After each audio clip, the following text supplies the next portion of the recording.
यहाँ पे हम पढ़ रहे हैं D and F block. Chapter का नाम है D and F block by Amjad Ali. Transition element होते क्या हैं?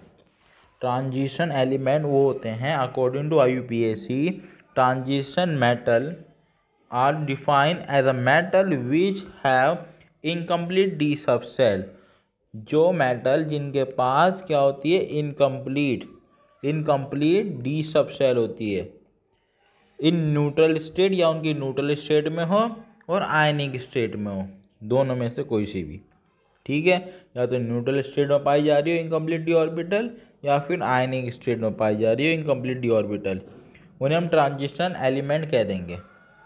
जिनकी डी ऑर्बिटल इनकम्प्लीट होती है न्यूट्रल स्टेट में या फिर आयनिक स्टेज में। इनकम्प्लीट डी सबसेल मतलब पार्शली फिल्ड एक तरह से, वो D1 से लेकर D9 कोई सी भी हो सकती है।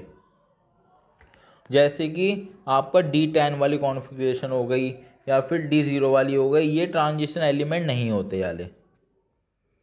याली हो गई D9 वाली ट्रांजिशन एलिमेंट, 1 से D9 वाली में ट्रांजिशन एलिमेंट आते हैं। एग्जाम्पल दे के बताया गया यहाँ पे जिंक का। सबसे पहले जिंक में क्या आ रहा है? D10 आ रहा है। कैडमियम में क्या आ रहा है? D10 आ रहा है। मरकरी में क्या आ रहा है? D10 आ रहा है। UUB में आ रहा है तुम्हारा D10। ठीक है, तो इस सारे के सारे ट्रांजिशन एलिमेंट नहीं है। अगर आप इनकी आयनिक फॉर्म भी बनाएंगे, हमने दोनों पढ़ना था ना, आयनिक में भी नहीं होना चाहिए और न्यूट्रल फॉर्म में भी नहीं होना, दोनों में से किसी में भी अगर इनकम्प्लीट डी सबसेल मिल रहा है तो ट्रांजिशन कहलाएगा। यहाँ पे न्यूट्रल में तो नहीं मिल रहा। अब एक बार हम आयनिक भी चेक करेंगे। आयनिक में यहाँ पे अगर आयनिक बनाया तो यहाँ पे D10 है, तब भी तीनों में ही D10 आ रहा है लिखा हुआ, तब भी तो ये ट्रांजिशन एलिमेंट नहीं है तीनों के तीनों। न्यूट्रल और आयनिक दोनों में ही नहीं है ट्रांजिशन एलिमेंट। यहाँ पे नोट करके बताया गया है ऐसे कंपाउंड्स हो सकते हैं। वहाँ पे XO7 मिल जाए आपको, उसके अंदर आपको पायरो बॉन्ड मिलेगा, ऐसा बॉन्ड होता है। वहाँ पे ऑक्सीजन बीच में होता है, X बीच में होती है। अगर ये वाला कंपाउंड बनना है ऐसा वाला X2O7 वाला, और आपका X2O8 वाला कंपाउंड बन रहा है तो वहाँ पे आपको एक X 2 O मिलेंगे ऐसे लगे हुए, फिर एक X, इसे कहेंगे पैरोक्सो बॉन्ड। ठीक है, यहाँ पे क्वेश्चन है विच ऑफ द फॉलोइंग इस ट्रांजिशन मेटल, कौन सा वो है? जिंक नहीं है, कैडमियम नहीं है, मरकरी नहीं है, Ag होगा। Ag कैसे? तब आप Ag की न्यूट्रल स्टेट में लिखेंगे कॉन्फ़िगरेशन तो ऐसी आएगी, D10 वाली आएगी, तो ये तो नहीं होना चाहिए। पर तब आप इसके आयनिक देखते हैं तो आप पे आपको यहाँ पे अगर Ag1 में आते हैं +1 तो तब भी आपको नहीं दिखेगा, D10 ही दिखेगा। पर आप +2 में आते हैं तब आपको यहाँ पे D9 दिख जाएगा। और यही बात दूसरी बात कॉपर की आ गई। कॉपर में आपको D10 दिखा न्यूट्रल में, पर कॉपर +1 करा तब भी D10 दिखा, तब कॉपर +2 करा तो D9 दिख गया, मतलब ये ट्रांजिशन एलिमेंट है। Cu and Ag are transition metals because both have D9 configuration. Both have D9 configuration in their 2+ oxidation state. तो कॉपर की हो या फिर Ag की हो, 2+ ऑक्सीडेशन स्टेट होती है तो इनके पास डी सबसेल खाली मिलता है, मतलब इनकम्प्लीट मिलता है। पोटेशियम डाइक्रोमेट की प्रिपरेशन पढ़ेंगे हम यहाँ पे। पोटेशियम डाइक्रोमेट का फॉर्मूला क्या होता है? K2Cr2O7। K2Cr2O7 फॉर्मूला होता है किसका? पोटेशियम डाइक्रोमेट का।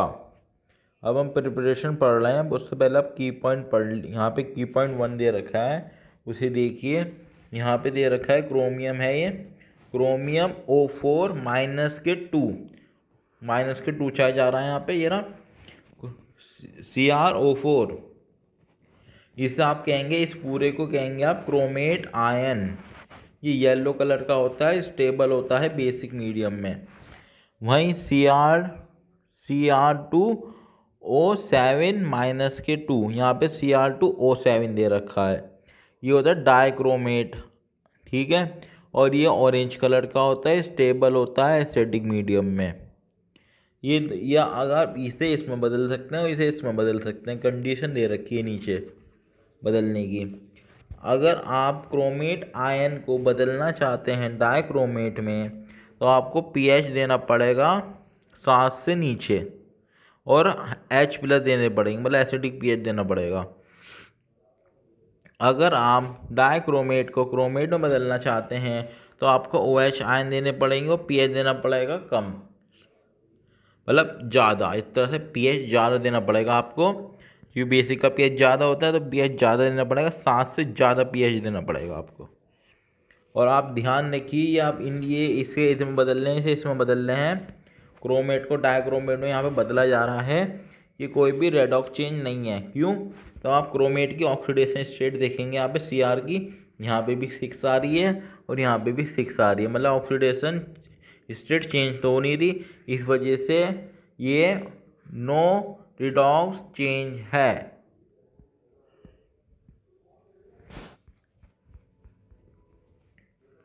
यहाँ पे ये क्रोमेट का दे रखा है इधर, और ये दे रखा है ऊपर डाइक्रोमेट का।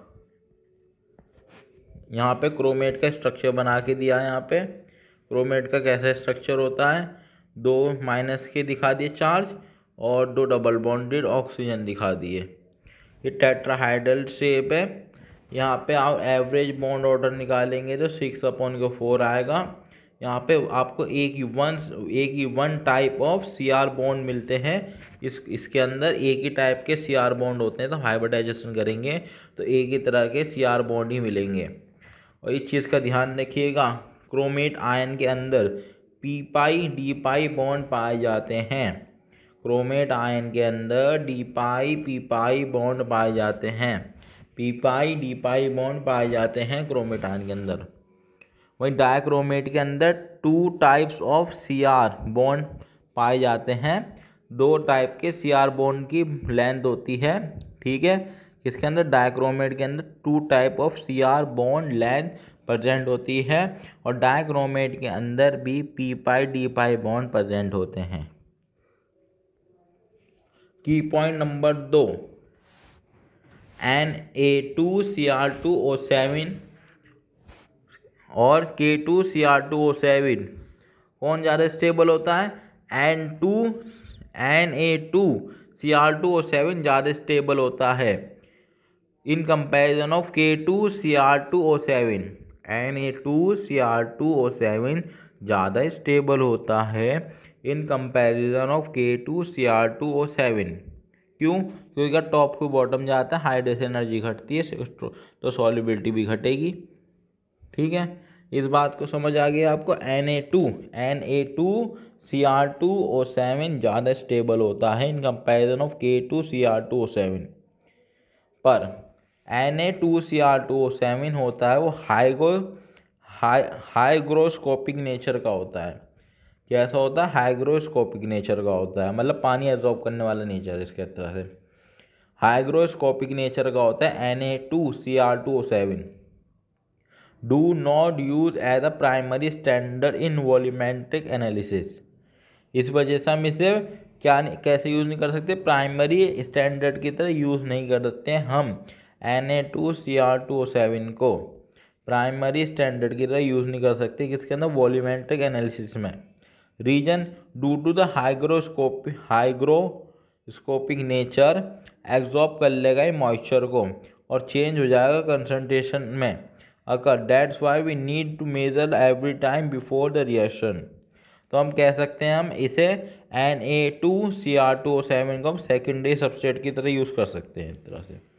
वहीं स्टेबिलिटी इसकी कम है कि इसकी K2Cr2O7 की, पर हम इसे यूज़ करते हैं प्राइमरी सबस्ट्रेट की तरह, क्योंकि हाइग्रोस्कोपिक नेचर का नहीं होता। Use as a primary substrate.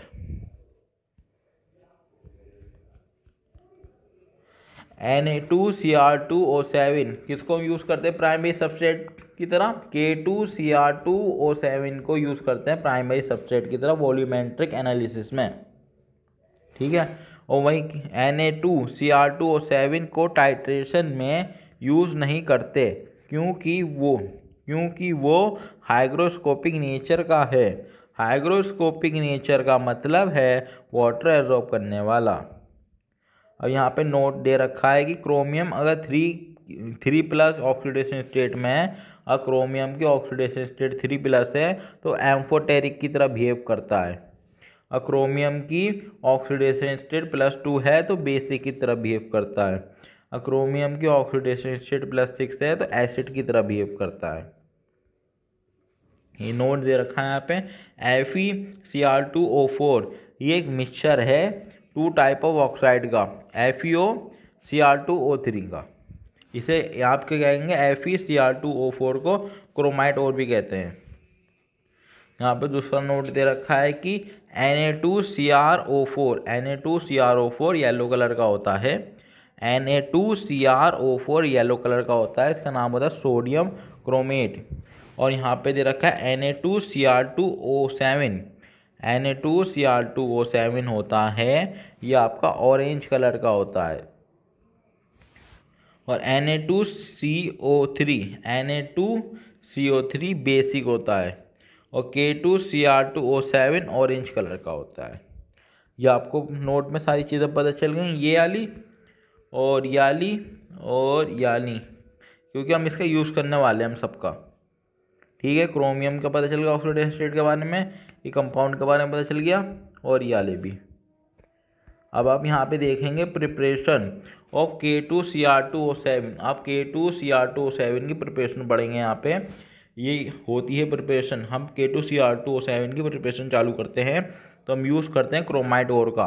Chromite ओर किसे कहते हैं, FeCr2O4। ये मिक्सचर होता है 2 तरह की ऑक्साइड का, FeO और Cr2O3 का।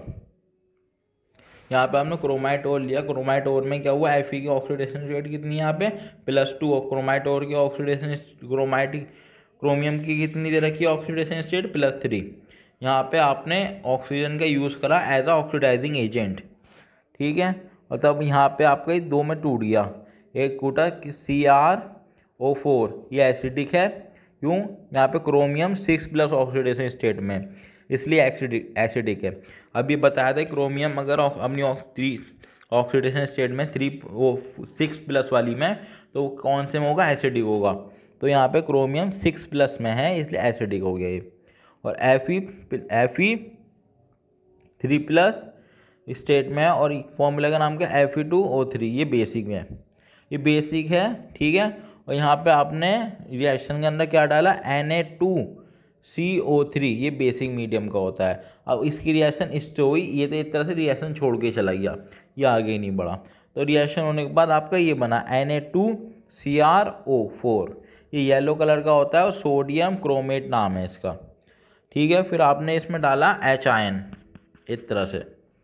ठीक है, एसिडिक pH दिया आपने और H आयन डाला, एसिडिक pH दिया और H आयन डाला। क्यों, ये क्रोमेट दे रखा है, आपको डाइक्रोमेट में बदलना है। अभी देखिए ये क्रोमेट है और आपको इसको डाइक्रोमेट में बदलना है, तो आपने कंडीशन लगाई यहाँ पे H+ और pH 7 से कम। तो H+ की सोर्स कौन थी, H2SO4, उसे डाला, ऑरेंज कलर का आ गया। उसके बाद आपने KCl से रिएक्शन कराई तो यहाँ पे K2Cr2O7 आया, ये भी ऑरेंज कलर का क्रिस्टल है।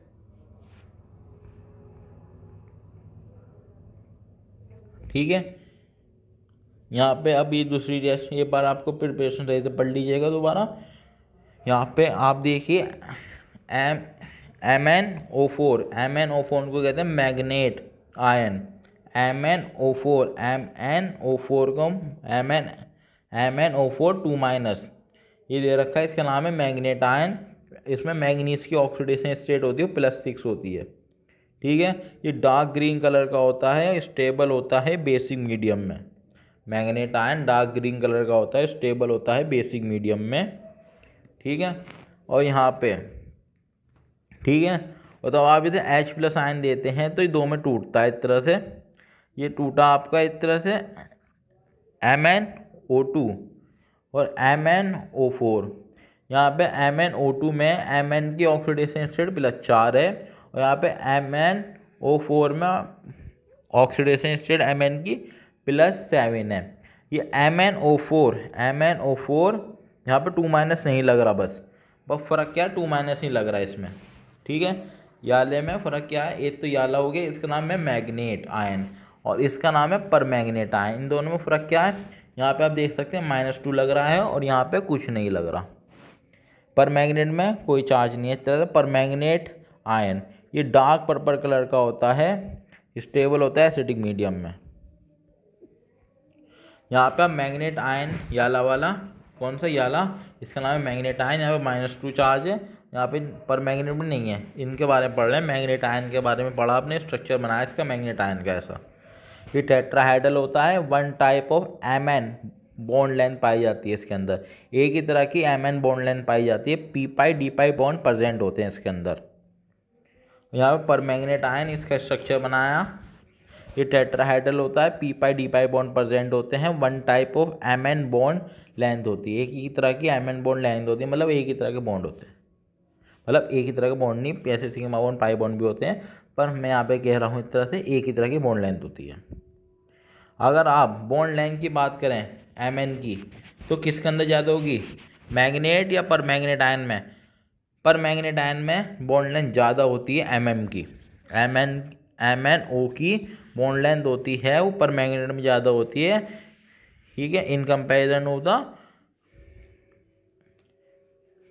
मतलब मैंने क्या कहा भी, मैंने कहा कि मैग्नेट आयन में ज़्यादा होती है, पर सॉरी मैंने परमैंगनेट कह दिया। देखो यहाँ पे MnO का बॉन्ड लेंथ होती है वो किसमें ज़्यादा होती है, मैग्नेट आयन में ज़्यादा होती है इन कंपैरिजन ऑफ द परमैंगनेट। दोबारा बोल रहा हूँ, Mn होता है MnO, इसका बॉन्ड लेंथ होती है वो मैग्नेट आयन में ज़्यादा होती है इन comparison of the permanganate ion.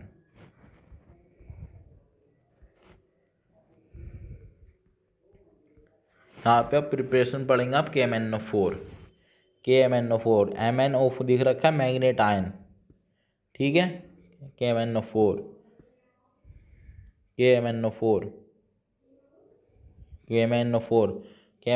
में क्या है, परमैंगनेट, ठीक है, पोटेशियम परमैंगनेट। यहाँ पे मैग्नेट नहीं है, पोटेशियम परमैंगनेट वाला है। मैग्नेट में तो 2 - 2 होती थी ऑक्सीडेशन स्टेट। अभी बनाया कैसे, आपने लिया पायलोलोसाइट और लिया, उसका नाम है MnO2। उसको आपने रिएक्शन कराई किसके साथ, KOH प्लस एयर, या आप रख दो KOH प्लस KNO3, इसके साथ रखो, कॉम्प्लेक्स बन गया। यहाँ पे कंपाउंड कौन सा बन गया, K2MnO4। ये ग्रीन कलर का होता है, पोटेशियम मैग्नेट नाम पड़ेगा इसका, ठीक है। अब आप इसकी रिएक्शन 3 तरह कैसे करा सकते हैं। अगर आप इसमें H+ आयन देते हैं तो रिएक्शन कैसी बनी, MnO2 KMnO4 पर्पल कलर का होता है, ये बनाना था मैं, ठीक है। अब ये इस तरह से ये अच्छा प्रोसेस नहीं है, क्योंकि ये तो दोबारा बन गया इसमें, ये तो दोबारा वापस आ गया, तो पूरा तो KMnO4 बना नहीं। अब आप इलेक्ट्रोलाइट कराते हैं इसकी पोटेशियम मैग्नेट की इलेक्ट्रोलाइट कराएंगे तो आपको पर्पल कलर का KMnO4 मिलेगा। अगर मतलब O3 से रिएक्शन कराते हैं, ये पावरफुल ऑक्सीडाइजिंग एजेंट है। O3 एक पावरफुल ऑक्सीडाइजिंग एजेंट होता है, ध्यान रखना इस बात का। O3 एक पावरफुल ऑक्सीडाइजिंग एजेंट होता है, इससे रिएक्शन कराएंगे KMnO4 आ जाएगा बन के, ठीक है। यहाँ पे देखिए NaAlOH4, इसकी रिएक्शन आपने कार्बन डाइऑक्साइड वाटर एसिडिफिकेशन कराई तो ये बन के आ गया Al2O3, ठीक है। अब एक बार दोबारा देख लीजिए, बहुत ही इंपॉर्टेंट है, वैसे बहुत क्वेश्चन आते हैं, दोबारा बता देता हूँ मैं ये, एक बार आप देख लीजिए दोबारा। प्रिपरेशन पढ़ रहे हैं हम KMnO4 की, पोटेशियम परमैंगनेट, ठीक है। यहाँ पे आपने कौन सा और लिया, पायरोलोसाइट और लिया, उसका नाम क्या है, पायरोलोसाइट और है MnO2। इसकी रिएक्शन कराई हमने KOH से प्लस एयर, या इससे करा लो या फिर इससे करा लो, KOH प्लस KMnO4 से कराई, क्या बन के आया, पोटेशियम मैग्नेट बन के आया। उसका फॉर्मूला था K2MnO4, ये ग्रीन कलर का कॉम्प्लेक्स था। अब आप इसकी रिएक्शन 3 तरीके से करा सकते हैं आगे। अगर आप इसको H+ आयन देते हैं तो आपका एक तरह से MnO2 ये वापस बन के आ गया, शुरुआत में था, और पर्पल कलर का पोटेशियम परमैंगनेट बन के आ गया। और इलेक्ट्रोलाइट कराते हैं तो पर्पल कलर का पोटेशियम पर मैग्नेट बन के आएगा। अगर ओजोन से रिएक्शन मतलब O3 से रिएक्शन कराते हैं तो आपका KMnO4 बन के आ जाएगा पर्पल कलर का। एक बार पीछे का भी देख लीजिए, यहाँ पे यारी रिएक्शन थी, ठीक है। ये आपको ये सब पता चल गया ना, मैग्नेट आयन कौन से होते हैं, पर मैग्नेट कौन से होते हैं, ये डिफरेंस पता चल गया इनमें। एक बार देख लीजिए सही से डिफरेंस, ये डिफरेंस हो गए। ये मैग्नेट आयन है, यहाँ पे 2 की स्टेट में होता है, ठीक है। पर मैग्नेट आयन है।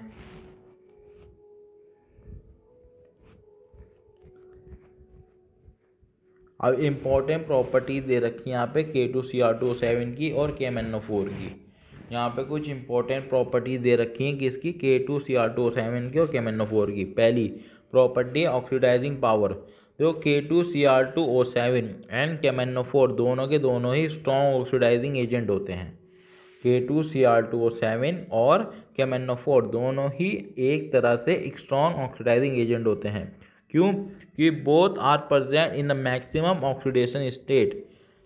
दोनों के दोनों हैं, उनके पास मेटल है, वो अपनी मैक्सिमम ऑक्सीडेशन स्टेट पे ही बैठा है। जैसे मैंगनीज, इस वाले में मैंगनीज कैसा है +7 में, और इसमें क्रोमियम कैसा है +6 में। तो वो रिड्यूस होते हैं, इस तरह से अपने आप को रिड्यूस करते हैं। वो ऑक्सीडाइज तो हो नहीं सकते ना वो, कि पहले इतनी तकड़ी ऑक्सीडेशन स्टेट में बैठे हैं प्लस की। तो आप तब भी एक ओवरऑल पावर का एक ओवरऑल देखेंगे कौन ज़्यादा स्ट्रॉन्ग है ऑक्सीडाइजिंग पावर में, तो आपको दिखेगा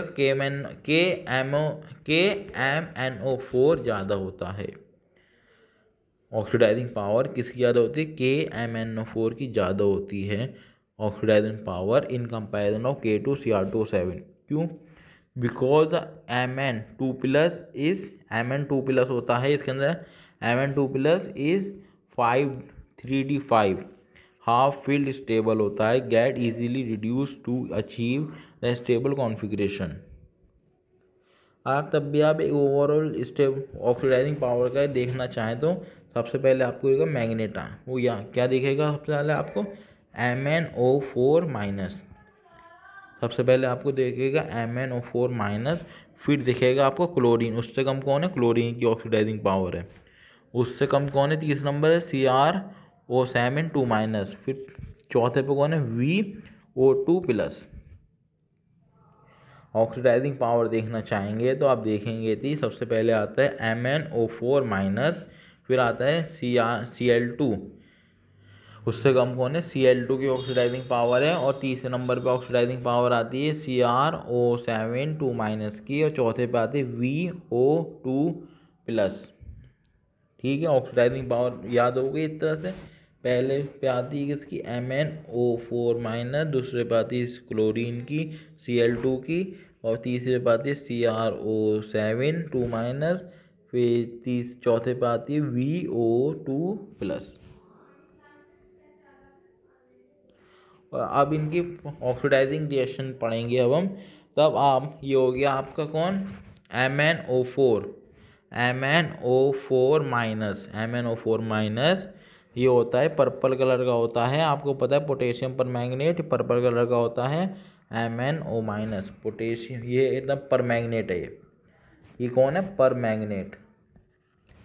इस पर कुछ भी लगा दो, पोटेशियम लगा दो, कुछ भी लगा दो, पोटेशियम पर मैग्नेट हो गया ऐसे ही। ये पर मैग्नेट तब आयन होगा तो ये पर्पल कलर का होता है, एसिडिक मीडियम में स्टेबल होता है। तब आप इसकी रिएक्शन कराएंगे इनके साथ I-, तब रिएक्शन कराएंगे तो ये I- को I2 में बदल देगा, ठीक है ना। I- को I2 में बदल देगा, और Fe+2 को Fe+3 में बदल देगा, Sn+2 को Sn+4 में बदल देगा। ठीक है, तो यहाँ पे मैं पता चला तब MnO4- मतलब कौन है, पर मैग्नेट वाला आयन है, पर मैग्नेट वाला आयन है MnO4-। पर मैग्नेट वाला आयन तभी रिएक्शन करता है, ठीक है। तभी रिएक्शन में से डालोगे आप तो ये I- को I2 में बदल देगा, Fe+2 को Fe+3 में बदल देगा, Cn+2 को Sn+2 को Sn+4 में बदल देगा। C2O4 2- को ये कार्बन डाइऑक्साइड में बदल देगा। ध्यान रखना, C2O4 2- को कार्बन डाइऑक्साइड में बदल देगा। और क्लोरीन आयन दे दिया आपने, ब्रोमीन आयन दे दिया, आयोडीन आयन दे दिया, मतलब HCl हो गया या फिर HBr हो गया या फिर HI हो गया। अगर ये रिएक्शन में डले हुए हैं और पोटेशियम मतलब परमैंगनेट आयन आ गया तो इन्हें Cl2 में बदल देगा, Br2 में बदल देगा, I2 में बदल देगा। ठीक है। और NO2- को किस में बदल देगा? NO3- में बदल देगा। और SO3 2- को SO4 2- में बदल देगा। H2S को ये S0 में बदल देगा। और खुद किस में बदल जाएगा? खुद Mn+2 में बदल जाएगा। मतलब परमैंगनेट आयन था ये। ठीक है, परमैंगनेट आयन था MnO4-। ठीक है, परमैंगनेट आयन किस में बदल गए? मैंगनीज 2+ में बदल गया। परमैंगनेट आयन था, उसकी ऑक्सीडेशन स्टेट कितनी थी?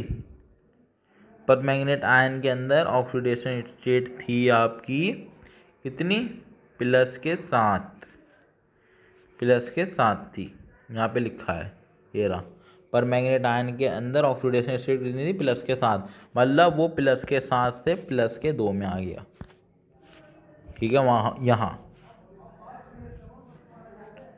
ठीक है, यहाँ पे कहाँ से आ गया? ऑक्सीडेशन स्टेट कितनी होगी? +2। मतलब प्लस के 7 से +2 पे आ जाएगा वो खुद, तो तब रिएक्शन में आएगा। और कलरलेस होता है तब मैंगनीज 2+ हो जाता है। तो ठीक है, तो अब आप इसके परमैंगनेट आयन को रिएक्शन में डालेंगे, इसकी ऑक्सीडेशन स्टेट +7 होती है, तो ये एंड में कैसा निकलेगा? ये निकलेगा आपका +2 बन के। और ध्यान रखना, ये रिएक्शन हो रही है एसिडिक मीडियम में होनी चाहिए। ठीक है, और ये सारे हैं, वो सारे ऐसे डले थे तो ऐसे निकलेंगे। अब आप यहाँ पे देखेंगे कि ये MnO4- ये भी परमैंगनेट है, परमैंगनेट आयन। ये वीक, बेसिक और न्यूट्रल में कैसा होता है? अगर आपने ये डाला, अगर वीक बेसिक मतलब हल्का तो बेसिक मीडियम या फिर न्यूट्रल मीडियम में डाला तो ऐसी रिएक्शन आएगी आपके पास।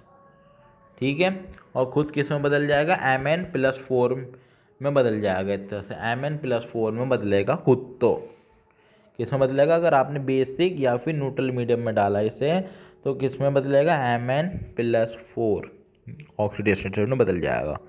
और I- को ये IO3- में बदलेगा, Fe2 को Fe3+ में बदलेगा, Sn2 को Sn+4 में बदलेगा।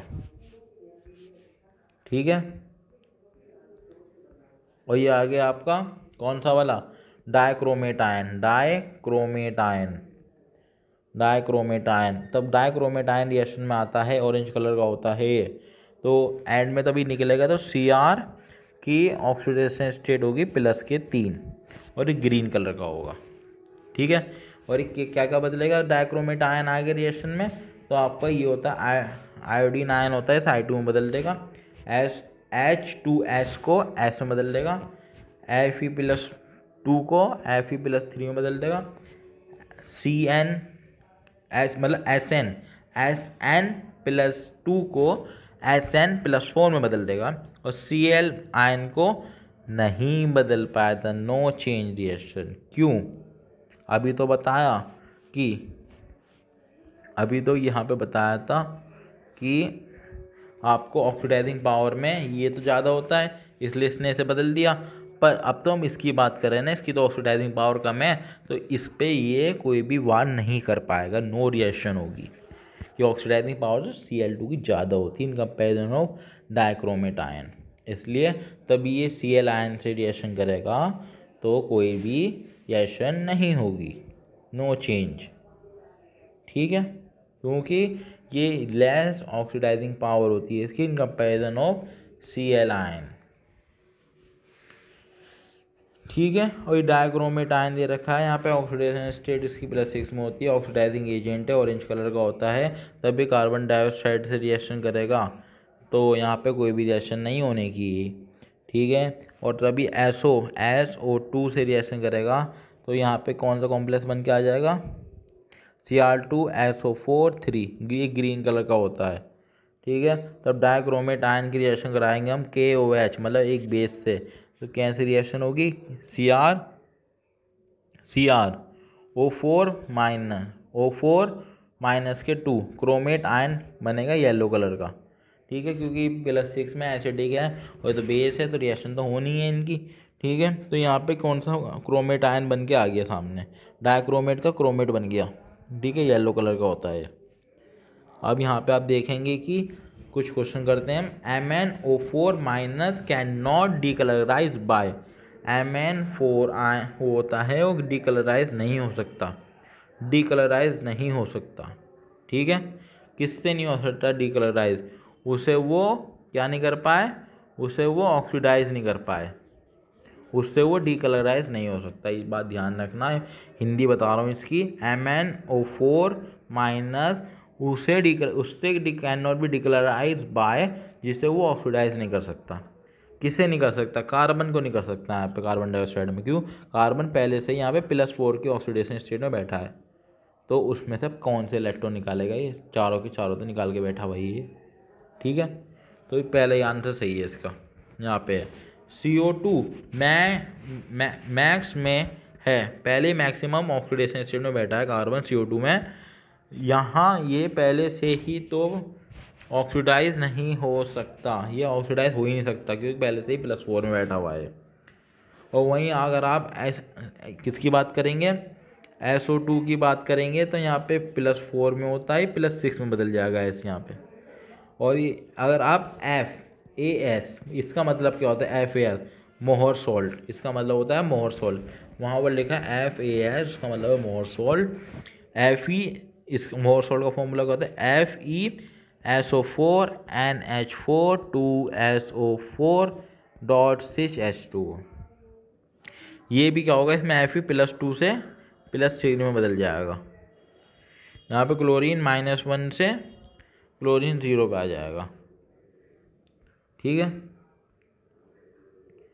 अगर आपको अब यहाँ पे ये रिएक्शन दे रखी है 3MnO4 माइनस के 2, 3MnO4 माइनस के 2 2H2O, 2MnO4 माइनस और 4OH, 4OH क्या दे रखा, 4OH दे रखा है यहाँ पे। ठीक है, यहाँ पे दे रखा है MnO2। यहाँ पे दिखा रखा है कि आपको पता है कि अगर आपको पता था कि ये तो हम एसिडिक मीडियम में लाते हैं, तो हम एसिडिक मीडियम करते हैं तब बनता है आपका परमैंगनेट आयन, तो परमैंगनेट आयन बनता है तब एसिडिक मीडियम लाते हैं। अभी बताया था ये, मतलब मैग्नेट आयन से परमैंगनेट आयन तब बन रहा था तब हम उसे एसिडिक मीडियम दे रहे थे। ठीक है ना, तब बन रहा था।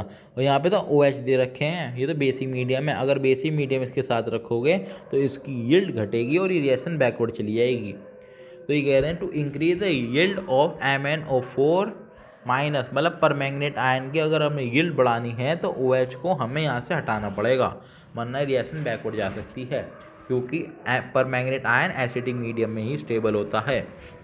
और यहाँ पे OH दे रखे हैं, तो OH तो हमें हटाना पड़ेगा इसके लिए, परमैंगनेट आयन के लिए।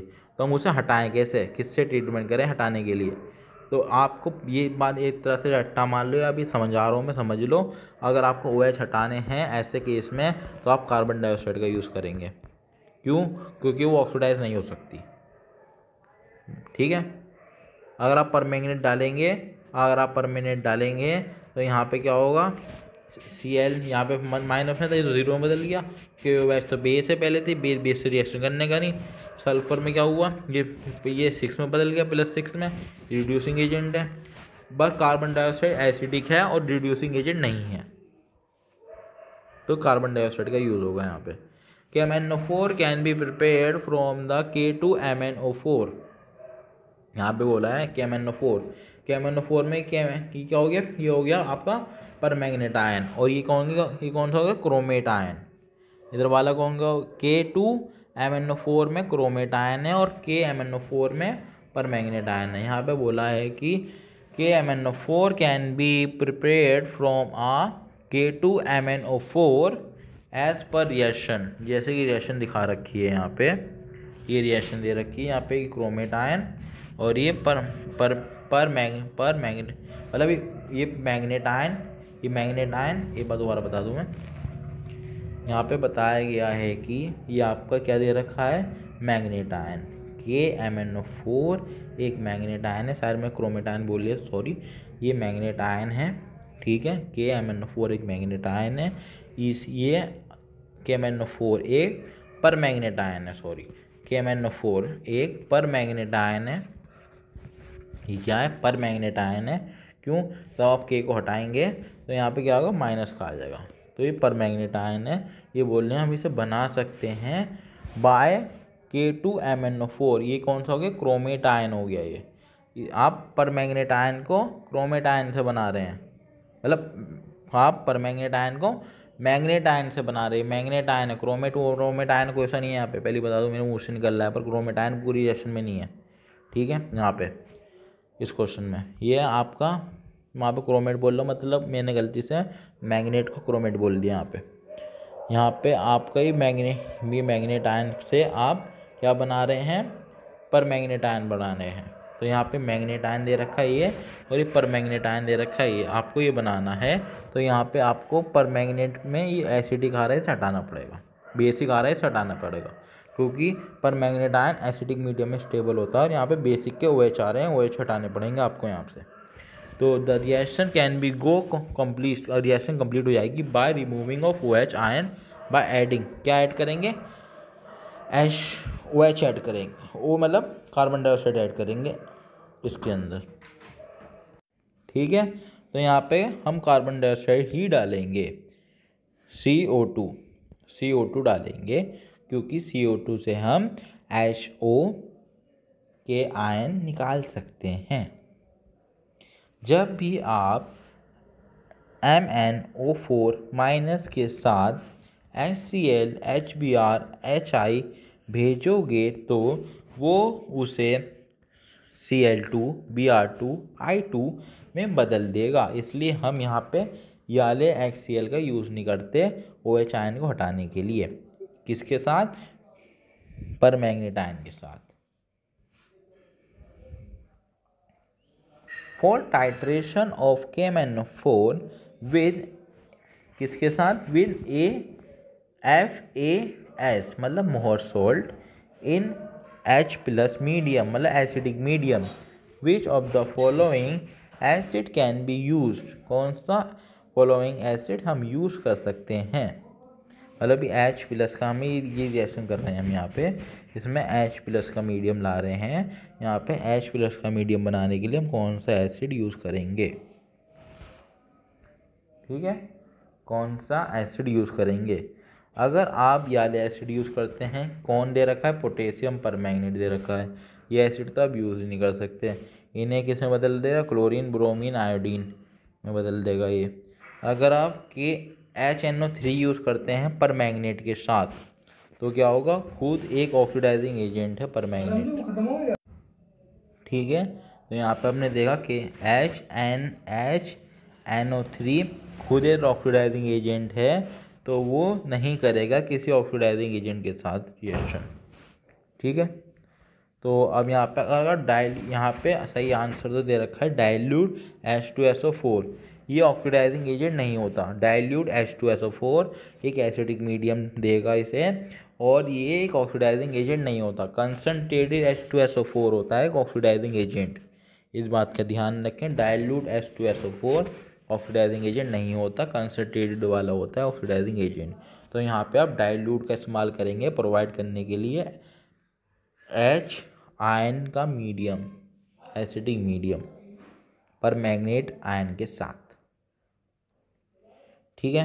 तो रिएक्शन पूरी करी आपने, आयन दिए, ये इससे इसमें बदल गया, ठीक है, यहाँ पे 2 आ गई लिखी हुई, मैंगनीज 2+, +7 से 2+ पे आ गया, ठीक है।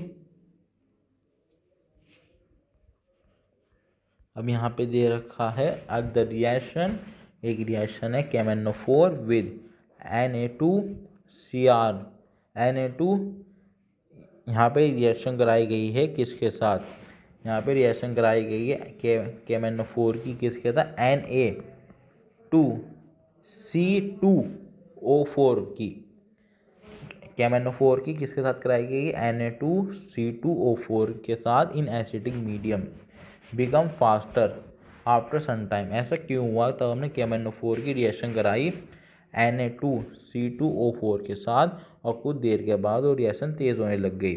वो ये रिएक्शन थी ऐसे, ये आपको परमैंगनेट आयन दिख गया और ये आयन थे, तब ये एसिडिक मीडियम में हो रही थी, तो यहाँ पे Mn2+ का Mn2+ ये बन रहा था। ये एक तरह से ऑटो कैटलिस्ट की तरह काम कर रहा था। पहले तो ये बना रिएक्शन से और ये बनने के बाद ये कैटलिस्ट की तरह काम करने लग गया, ऑटो कैटलिस्ट की तरह रिएक्शन तेज़ कराने लग गया।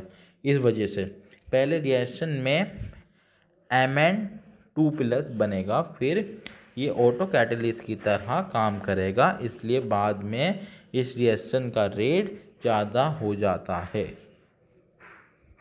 E0 सेल, अगर ये चीज़ याद रखें, अगर E0 सेल पॉजिटिव आ रहा है और डेल्टा जी नेगेटिव है तो रिएक्शन स्पॉन्टेनियस से खुद ब खुद होगी।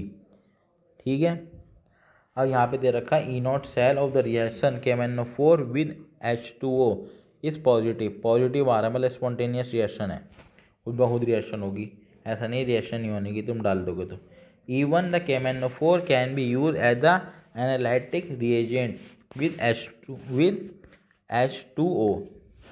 How can you explain it, because तब काइनेटिक एनर्जी है, it is very slow reaction. Kinetic energy because of kinetic energy वजह से हो रहा है ऐसा, क्योंकि वो वेरी स्लो रिएक्शन है। ठीक है, आप ध्यान रखिएगा। एक बार और बता दूं मैं, अगर ये होता है आपका KMnO4 के, मतलब ये होता है आपका MnO4, ये होता है आपका परमैंगनेट आयन और ये होता है आपका मैंगनेट आयन, ये मैंगनेट आयन। ठीक है, ये मैंगनेट आयन है। तब आप परमैंगनेट आयन के साथ H या HCl हो गया, HBr हो गया, HI हो गया, ये डालते हैं तो ये काम नहीं करते, क्योंकि इन्हें बदल देता है Br2I2 में। ठीक है, अगर ये परमैंगनेट आयन के साथ आपको OH हटाने हैं तो आपको कार्बन डाइऑक्साइड का यूज़ करना पड़ेगा। ठीक है, और वो रिएक्शन दे रखी थी ये, यार ये जो रिएक्शन बताई थी अभी, ये सब रिएक्शन बताई हैं, बहुत ही इंपॉर्टेंट रिएक्शन है एक तरह से ये देखा जाए तो। ठीक है, ये आपका बताया गया परमैंगनेट आयन एसिडिक मीडियम में इनमें बदल देगा, इन सब में बदल देगा ये। ठीक है, और ये खुद क्या हो जाएगा, Mn2+ में बदल जाएगा, जो कि कलरलेस होता है। ठीक है, और वीक और बेसिक मीडियम में ऐसा रिएक्शन दिखाएगा और खुद Mn4+ में बदलेगा। ठीक है, ऐसा होगा। और ये दे रखी है आपको डायक्रोमेट की रिएक्शन, ये डायक्रोमेट वाली भी बहुत इंपॉर्टेंट रिएक्शन है भाई। चैप्टर में ज़्यादा कुछ नहीं है, बस यही रिएक्शन है जो बहुत काम की हैं, इनको बहुत ही ध्यान से पढ़ना है। ठीक है, और ये आपकी डायक्रोमेट की रिएक्शन होगी, ऑरेंज कलर का होता है डायक्रोमेट, ये ऐसी रिएक्शन दिखेगा। ठीक है,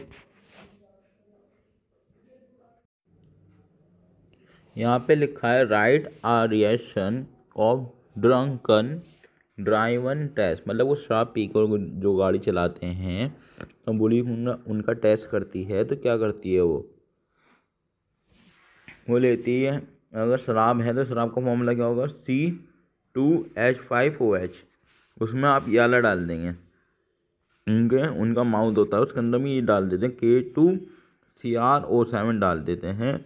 अगर उसने बना दिया ये, वो बनाएगा ये, अगर शराब पी रखी है उन्होंने तो क्या बनाएगा वो, तो आप उनके माउथ में डालेंगे K2CrO7 तो बना देगा CH3COOH, और ये होता है आपका क्रोमियम, ये 3+ ऑक्सीडेशन स्टेट में आके ग्रीन हो जाएगा। इसके ग्रीन होते ही उन्हें पता चल जाएगा इन्होंने ड्रंक कर रखा है। नोट, हायर ऑक्सीडेशन स्टेट होती है मैंगनीज की, मैंगनीज की हायर ऑक्सीडेशन स्टेट होती है मैंगनीज की, वो लेस स्टेबल होती है, कम स्टेबल होती है। तो वो बस स्टेबलाइज हो सकती है बाय ऑक्सीजन और फ्लोरीन से। किससे? ऑक्सीजन और फ्लोरीन से ही स्टेबलाइज हो सकती है higher oxidation state of manganese. हमने देखा भी वो मैंगनीज की हायर ऑक्सीडेशन स्टेट होती है, वो लेस स्टेबल होती है, लेस स्टेबल होती है मैंगनीज की हायर ऑक्सीडेशन स्टेट। वो बस स्टेबलाइज हो सकती है बाय ऑक्सीजन एंड फ्लोरीन। क्यों? बिकॉज ऑक्सीजन और फ्लोरीन हाई इलेक्ट्रोनेगेटिव होते हैं, वो अट्रैक्ट कर लेते हैं electron of manganese plus, manganese positive के ऑक्सीडेशन स्टेट के। ये कह रहा है higher oxidation state of manganese is more stable with oxygen in comparison of fluorine. देखो स्टेबल तो दोनों से होती है, ऑक्सीजन और फ्लोरीन से। अगर आप इन दोनों के अंदर भी कंपैरिजन करोगे किससे ज़्यादा होती है, ऑक्सीजन से ज़्यादा होती है, फ्लोरीन से ज़्यादा होती है, तो आपको दिखेगा कि ऑक्सीजन से ज़्यादा होती है। आप यहाँ पे देख लीजिए manganese Fe, Mn, F2, Mn, F3, Mn, F4 यही कंपाउंड है फ्लोरीन बना सकता है मैंगनीज के साथ। मैंगनीज के साथ फ्लोरीन MnF5 नहीं बना पाता, MnFCC बना पाता, MnF7 नहीं बना पाता। Do not as is due to steric hindrance, steric hindrance की वजह से ये वाले कंपाउंड नहीं बना पाता। कौन? फ्लोरीन मैंगनीज के साथ। वहीं ऑक्सीजन सारे के सारे कंपाउंड बना लेता है लगभग, एजिस्ट कर लेते हैं। क्यों? रीजन है because oxygen can form multiple bonds. Oxygen होता है वो मल्टीपल बॉन्ड बना पाता है, इस वजह से वो लगभग सारे कंपाउंड बना लेता है फ्लोरीन उसके मैंगनीज के साथ।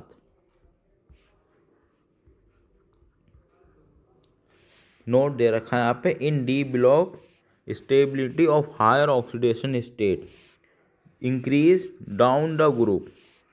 ये कह रहे हैं तब आप ऊपर से नीचे की तरफ जाते हैं ग्रुप में, तो आप देखते हैं कि स्टेबिलिटी होती है, stability of higher oxidation state increase हो रही है।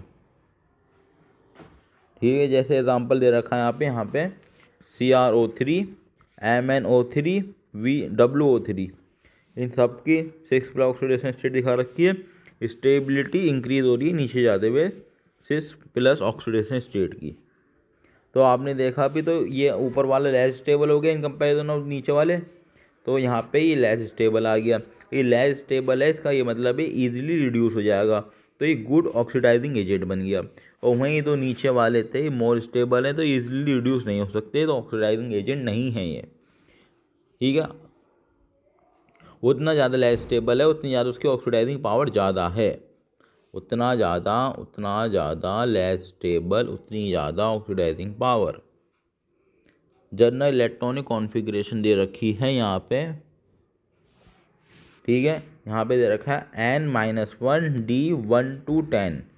ठीक है, और NS0 1 2 ये दे रखा है। ये इनके अंदर ही इलेक्ट्रॉन भर जाते हैं डी ब्लॉक के अंदर, इसमें और इसमें, बस। ठीक है, ये कह रहे हैं वैन, और यहाँ पे दे रखा है वो एक्सेप्शन दिखेंगे आपको, वो देखेंगे बस NS0 में, NS1 में, मतलब क्या हो रहा है, क्यों वेरिएशन आ रहा है, इनकी वजह से आएगा। NS0 की वजह से और NS1 की वजह से वो वेरिएशन आएगा, एक्सेप्शन बनेंगे, वो इनकी वजह से बनेंगे। वो डी सीरीज़ होता है, डी सीरीज़ के अंदर 3D सीरीज़ वाली होती है, उसके अंदर आपको D3D4 वाला नहीं मिलने का, कोई सा भी किसी भी इलेक्ट्रॉनिक कॉन्फ़िगरेशन में 3D4 नहीं मिलने का आपको, और किसी में भी 3D9 नहीं मिलने का। और रिपीट होंगे, वो होंगे 3D5, 3D10, ये रिपीट होंगे। ये दे रखा है यहाँ पे 4D सीरीज़, इसके अंदर आपको 4D3 नहीं मिलने का कहीं भी, 4D6 नहीं मिलने का, 4D9 नहीं मिलने का कहीं भी। वो रिपीट होंगे 4D सीरीज़ के अंदर, वो होंगे 4D5 एंड 4D10, ये रिपीट होंगे बार बार। और 5D सीरीज़ के अंदर 5D8 नहीं मिलने का आपको कहीं भी, ये कहीं नहीं मिलने का, वो रिपीट होगा बार बार, वो 5D10 रिपीट होगा। यहाँ पे दे रखा है एटॉमिक साइज। अब हम एटॉमिक साइज के बारे में बात करेंगे डी ब्लॉक के अंदर। यहाँ पे देखेंगे आप, तब आप लेफ़्ट को राइट जाते हैं तो आपका साइज़ होता है जनरली डिक्रीज़ होता है, जनरली। एक्सेप्शन भी दे रखे हैं यहाँ पे, जैसे कि यहाँ पे दिख रहा होगा आपको, ये ऊपर बढ़ रहा है दोबारा से, ठीक है। यहाँ पे Ni का साइज़ कम होता है, कॉपर का ज़्यादा होता है, और जिंक का उससे भी ज़्यादा होता है। एक तो ये एक्सेप्शन दे रखा है, ठीक है। ये दे रखा है Fe का साइज़ बराबर होता है कोबाल्ट का साइज़ बराबर होता है निकल से, ठीक। ये दे रखा है। यहाँ पे दे रखा है स्कैंडियम का ज़्यादा होता है Ti से, उससे कम Vi, सबसे कम क्रोमियम। ये दे रखा है इसका डायग्राम NCERT में, ठीक है। और आप टॉप टू बॉटम जाते हैं, तब आप ऊपर से नीचे की तरफ आते हैं तो आपका, तब आप थर्ड ग्रुप की बात करेंगे तो आपका साइज़ है सबसे ज़्यादा होगा 5D सीरीज़ का, फिर 3D सीरीज, 4D सीरीज़ का, और सबसे कम होगा 3D सीरीज़ का। तब आप बात करेंगे थर्ड ग्रुप की। और तब आप बात करेंगे फोर्थ ग्रुप से 12 ग्रुप तक की, तो साइज़ होगा सबसे ज़्यादा होगा, सबसे कम होगा 3D का। 3D सीरीज़ का साइज़ सबसे कम होगा, और 4D और 5D सीरीज़ का साइज़ लगभग बराबर ही होगा, due to lanthanoid contraction. Lanthanoid contraction की वजह से 5D सीरीज़ का साइज़ कम हो जाएगा और सिमिलर हो जाएगा 4D सीरीज़ से। आयोनाइजेशन इंथैल्पी, तो आप लेफ़्ट टू राइट जाएंगे, इधर से इधर जाएंगे पीरियोडिक टेबल में, ये लेफ़्ट है, आप राइट की तरफ जाएंगे तो आपका इलेक्ट्रॉन होगा वो ऐड होगा N-1D सब सेल के अंदर। इसकी वजह से शील्डिंग इफेक्ट होगा वो कम हो जाएगा, Z इफेक्टिव बढ़ जाएगा, तो आयोनाइजेशन एनर्जी बढ़ेगी। जनरली स्मॉल वेरिएशन से बढ़ती है, बस थोड़ी थोड़ी सी बढ़ती है, ऐसे नहीं बहुत बड़ा वेरिएशन आ गया। तो आप देख सकते हैं जनरल, अगर जनरल देखेंगे तो ये लेफ़्ट दे रखा है, ये राइट दे रखा है, तो आप स्कैंडियम की कम होगी, जिंक की ज़्यादा होगी अगर आप ये वाला रूल फॉलो करेंगे तो, ठीक है। ये 3D में भी ये चल रहा है, 4D में भी चल रहा है, 5D में भी चल रहा है। कुछ एक्सेप्शन दे रखे हैं नीचे की साइड, जैसे आयनाइजेशन एनर्जी क्रोमियम की कम होती है, मैंगनीज की ज़्यादा होती है। इलेक्ट्रॉनिक 1 आयनाइज एनर्जी 1 होती है, वो क्रोमियम की कम होती है, मैंगनीज की ज़्यादा होती है। क्यों? यहाँ पे इलेक्ट्रॉनिक कॉन्फ़िगरेशन देखें, ये पूरी फील्ड चल रही है, और यहाँ पे 4s1 में एक इलेक्ट्रॉन पड़ा है, तो इसमें निकालना आसान है इन कंपेरिजन ऑफ मैंगनीज। क्रोमियम देखिए, अब आयनाइजेशन एनर्जी 2, ठीक है। यहाँ पे देखिए अब क्रोमियम की ज़्यादा होगी, क्यों? क्रोमियम हाफ फील्ड में आ गया और मैंगनीज हाफ फील्ड में नहीं है, इसकी वजह से। अब यहाँ पे देखिए, यहाँ पे कॉपर की कम है, जिंक की ज़्यादा होती है 1 वाली। क्यों? जिंक में एक तरह से फील्ड चल रहा है मामला, कॉपर में फील्ड नहीं है, 4s1 की वजह से, ठीक है। और आयनाइजेशन एनर्जी 2 में देखिए कि कॉपर की ज़्यादा हो गई जिंक से, आयनाइजेशन एनर्जी 2। क्यों? कॉपर के पास फुल फील्ड स्टेबल हो गया और जिंक के पास नहीं है। अगर आप स्पिन ओनली मैग्नेटिक मूवमेंट की बात करते हैं, एन का मतलब होता है number of unpaired electron. N का क्या मतलब होता है? कितने अनपेयर्ड इलेक्ट्रॉन हैं उसे कहेंगे हम एन। अब हम बात कर रहे हैं यू को कहेंगे हम स्पिन ओनली मैग्नेटिक मूवमेंट, ठीक है। यू, उतना यू आएगा, मतलब उतना जितने इलेक्ट्रॉन, उतना जितने अनपेयर्ड इलेक्ट्रॉन हैं उतना ही पॉइंट समथिंग आएगा। जैसे कि यू आ रहा है आपका, मान लीजिए 2.49 या 2.89 ऐसे कुछ आ रहा है, तो आप 2 को गिनेंगे बस। 4 तो ये एक वैल्यू दे रखी है, 2 का मतलब हो गया यहाँ पे कि 2 अनपेयर्ड इलेक्ट्रॉन है। अगर 3.85 आ गया, कुछ भी आ गया, तो आप 3 को गिनेंगे, 3 अनपेयर्ड इलेक्ट्रॉन है। तो यू का क्या मतलब है? यू का मतलब है कि जितने अनपेयर्ड इलेक्ट्रॉन उतना पॉइंट समथिंग आएगा, ठीक है। और यहाँ पे हम बात कर रहे हैं, ये ग्रुप 3D सीरीज दे रखी है यहाँ पे देखिए स्कैंडियम दे रखा है, ना इसी सबकी इलेक्ट्रॉनिक कॉन्फ़िगरेशन लिख दी यहाँ पे, ठीक है। और यहाँ पे लिखने के बाद हमने 2+ ऑक्सीडेशन स्टेट मिला है, तो ये वाली आई, ठीक है, ये वाली आ गई। अब इसमें देखिए अनपेयर्ड इलेक्ट्रॉन कितने आ रहे हैं, इसमें देखिए इसमें 1 है, इसमें 2 है, इसमें 3 है, इसमें 4, इसमें 5, इसमें 4, 3, 2, 1, 0। ये कह रहे हैं वो आपने अभी 2+ ऑक्सीडेशन स्टेट देखी, किसके अंदर? 3D के अंदर। ये सिमिलर होती है, उतने अनपेयर्ड इलेक्ट्रॉन 3D में मिले आपको 2+ ऑक्सीडेशन स्टेट में, उतनी आपको 4D में मिलेंगे, उतनी आपको 5D में मिलेंगे। Alloy formation, alloy form by atom with the metallic radii dead with in about 15% of each other. ये कह रहे हैं मान लीजिए एक साइज दे रखा है, ये इतना साइज दे रखा है, एलॉय बना रहे हैं, अलग मेटल का एटम है, अलग मेटल का एटम है, इन दोनों मेटल के अंदर पर 15% का डिफरेंस होना चाहिए साइज़ के अंदर। इससे ज़्यादा होगा तो एलॉय बनाना मुश्किल हो जाएगा। एलॉय बनता है 15% के डिफरेंस से बनाया जाता है बस रेडियस के। क्या एक एलॉय दे रखा है ब्रास, ब्रास में क्या होता है 60% कॉपर होता है, 40% जिंक होता है। जर्मन सिल्वर में क्या होता है आपका कॉपर होता है एक पार्ट जिंक होता है, 2 पार्ट निकल होता है। ब्रॉन्ज में क्या होता है कॉपर प्लस टिन से बनता है। कैटालिटिक पावर के रीज़न क्या होते हैं, क्यों डी ब्लॉक एलिमेंट्स के पास कैटालिटिक पावर होती है, क्योंकि डी ब्लॉक एलिमेंट्स होते हैं ये, क्योंकि डी ब्लॉक एलिमेंट क्या करते हैं, D block element variable oxidation state दिखाते हैं एंड कॉम्प्लेक्स की फॉर्मेशन की प्रॉपर्टी रखते हैं डी ब्लॉक एलिमेंट। इस वजह से उनके पास पावर होती है कैटालिटिक पावर। जैसे यहाँ पे एग्जांपल देकर बता रखा है, हैबर प्रोसेस में Fe का यूज़ होता है, वहाँ पे NN2 3 मॉलिक्यूल होते हैं, H2 के वो अमोनिया बना देते हैं 2 मॉलिक्यूल, यहाँ पे SO2 एक होता है, ठीक है। ऐसे ही रिएक्शन होती चली जा रही है यहाँ पे।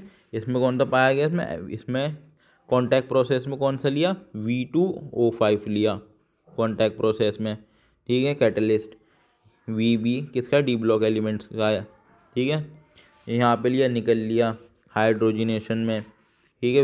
वेकर्स प्रोसेस जिसमें हम वेज ऑयल को वेज घी में बदलते हैं, इसमें हमने कौन सा लिया PDCl2 लिया कैटलिक। जिनलर नाटा कैटलिक्स ये हो गया, ठीक है। कहाँ पे यूज़ होता है पॉलीमराइजेशन में यूज़ होता है। क्या होता है जिनलर नाटा के लिए TiCl4 प्लस AlHC2H5 3, ठीक है। यहाँ पे विल्किंसन कैटलिस्ट लिया PPH3RHCl, ये हाइड्रोजिनेशन ऑफ एल्कीन में यूज़ होता है। अब डी ब्लॉक एलिमेंट्स होते हैं उनके पास प्रॉपर्टी होती है इंटरस्टिशियल कंपाउंड की फॉर्मेशन करने की। These compound prepared by the trapping of the small size non metal like boron, hydrogen, carbon, nitrogen in the interstitial space of the crystal lattice. मतलब क्या बोल रहे हैं, मतलब ये दे रखा है एक एटम, ये लेयर जा रही है एटम की एक, ठीक है।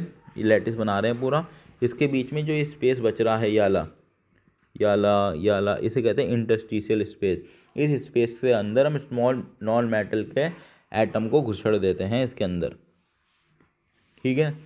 ये कह रहे हैं ये वॉइड बनता है, जैसे ही दे रखा है वॉइड, इसके अंदर हमने क्या कर, ये से इंटरस्टिशियल स्पेस कहते हैं। इसमें हम ट्रैप कर देते हैं small size non metal like boron, hydrogen, carbon and nitrogen in the interstitial space of the lattice crystal lattice of metal. ये देख रहे ये, ठीक है। ये नॉन स्टैच्यूमेट्रिक कंपाउंड्स होते हैं, ये नीदर ना ही आयनिक होंगे ना कोवेलेंट होंगे। हार्डनेस ये बढ़ जाती है तब आप इंटरस्टिशियल कंपाउंड बनाते हैं, ठीक है। ऐसे NiB निकल बोरोन के कंपाउंड है, हार्डनेस सिमिलर होती है डायमंड की इसकी, ठीक। किसकी NiB की हार्डनेस होती है वो सिमिलर होती है डायमंड से, डायमंड की हार्डनेस से। इनका मेल्टिंग पॉइंट इंक्रीज हो जाता है तब आप इंटरस्टिशियल कंपाउंड बनाते हैं, कंडक्टेंस रिमेन सेम रहती है, केमिकली इनर्ट बन जाते हैं। वेरिएबल ऑक्सीडेशन स्टेट क्यों दिखाते हैं डी ब्लॉक एलिमेंट्स, रीजन होता है due to the low energy gap between NS and N-1D। इनके बीच में लो एनर्जी गैप होता है तो इलेक्ट्रॉन इधर से उधर जाते रहते हैं इनके अंदर, इस वजह से वेरिएबल ऑक्सीडेशन स्टेट दिखाते हैं। क्यों दिखाते हैं, क्योंकि लो एनर्जी गैप होता है NS एंड N-1D में, ठीक है। मान लीजिए वो NS दे रखा है, ये N-1D दे रखा है। यहाँ पे इलेक्ट्रॉन ऑफ NS को Y कह दिया और अनपेड इलेक्ट्रॉन ऑफ N-1D को हमने X कह दिया।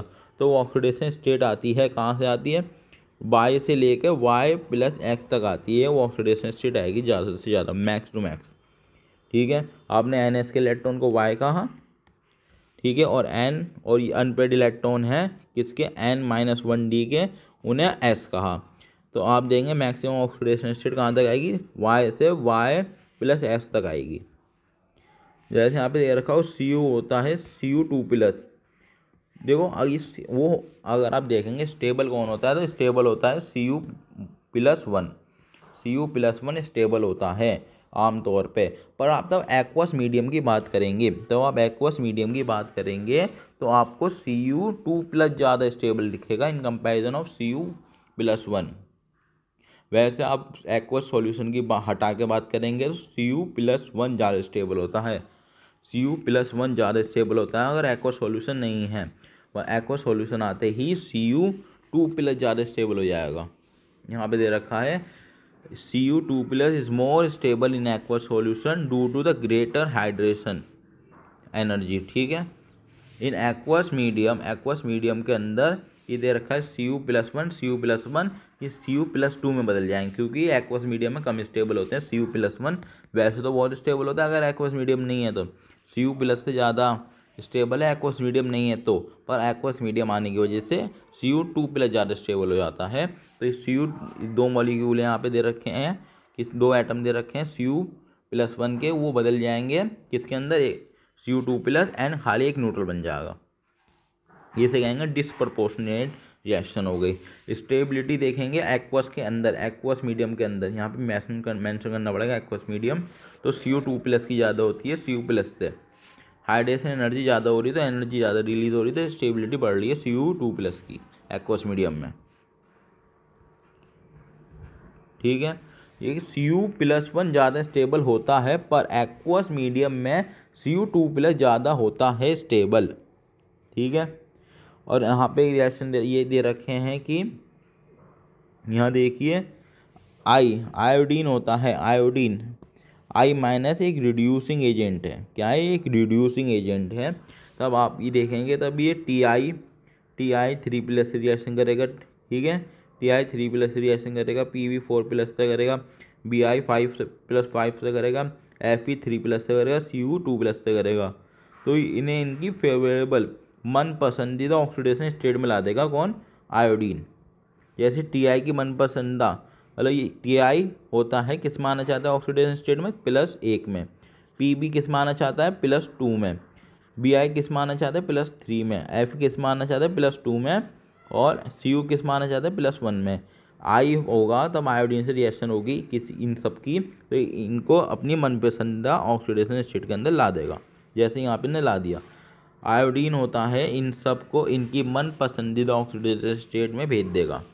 क्यों, आई का ही रिड्यूसिंग एजेंट है।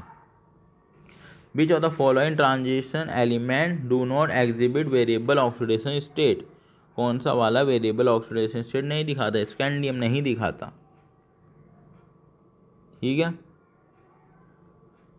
स्कैंडियम नहीं दिखाता, नहीं, ये कह रहे हैं कौन सा वाला do not exhibit of variable oxidation state, इसका आएगा नन ऑफ दीज।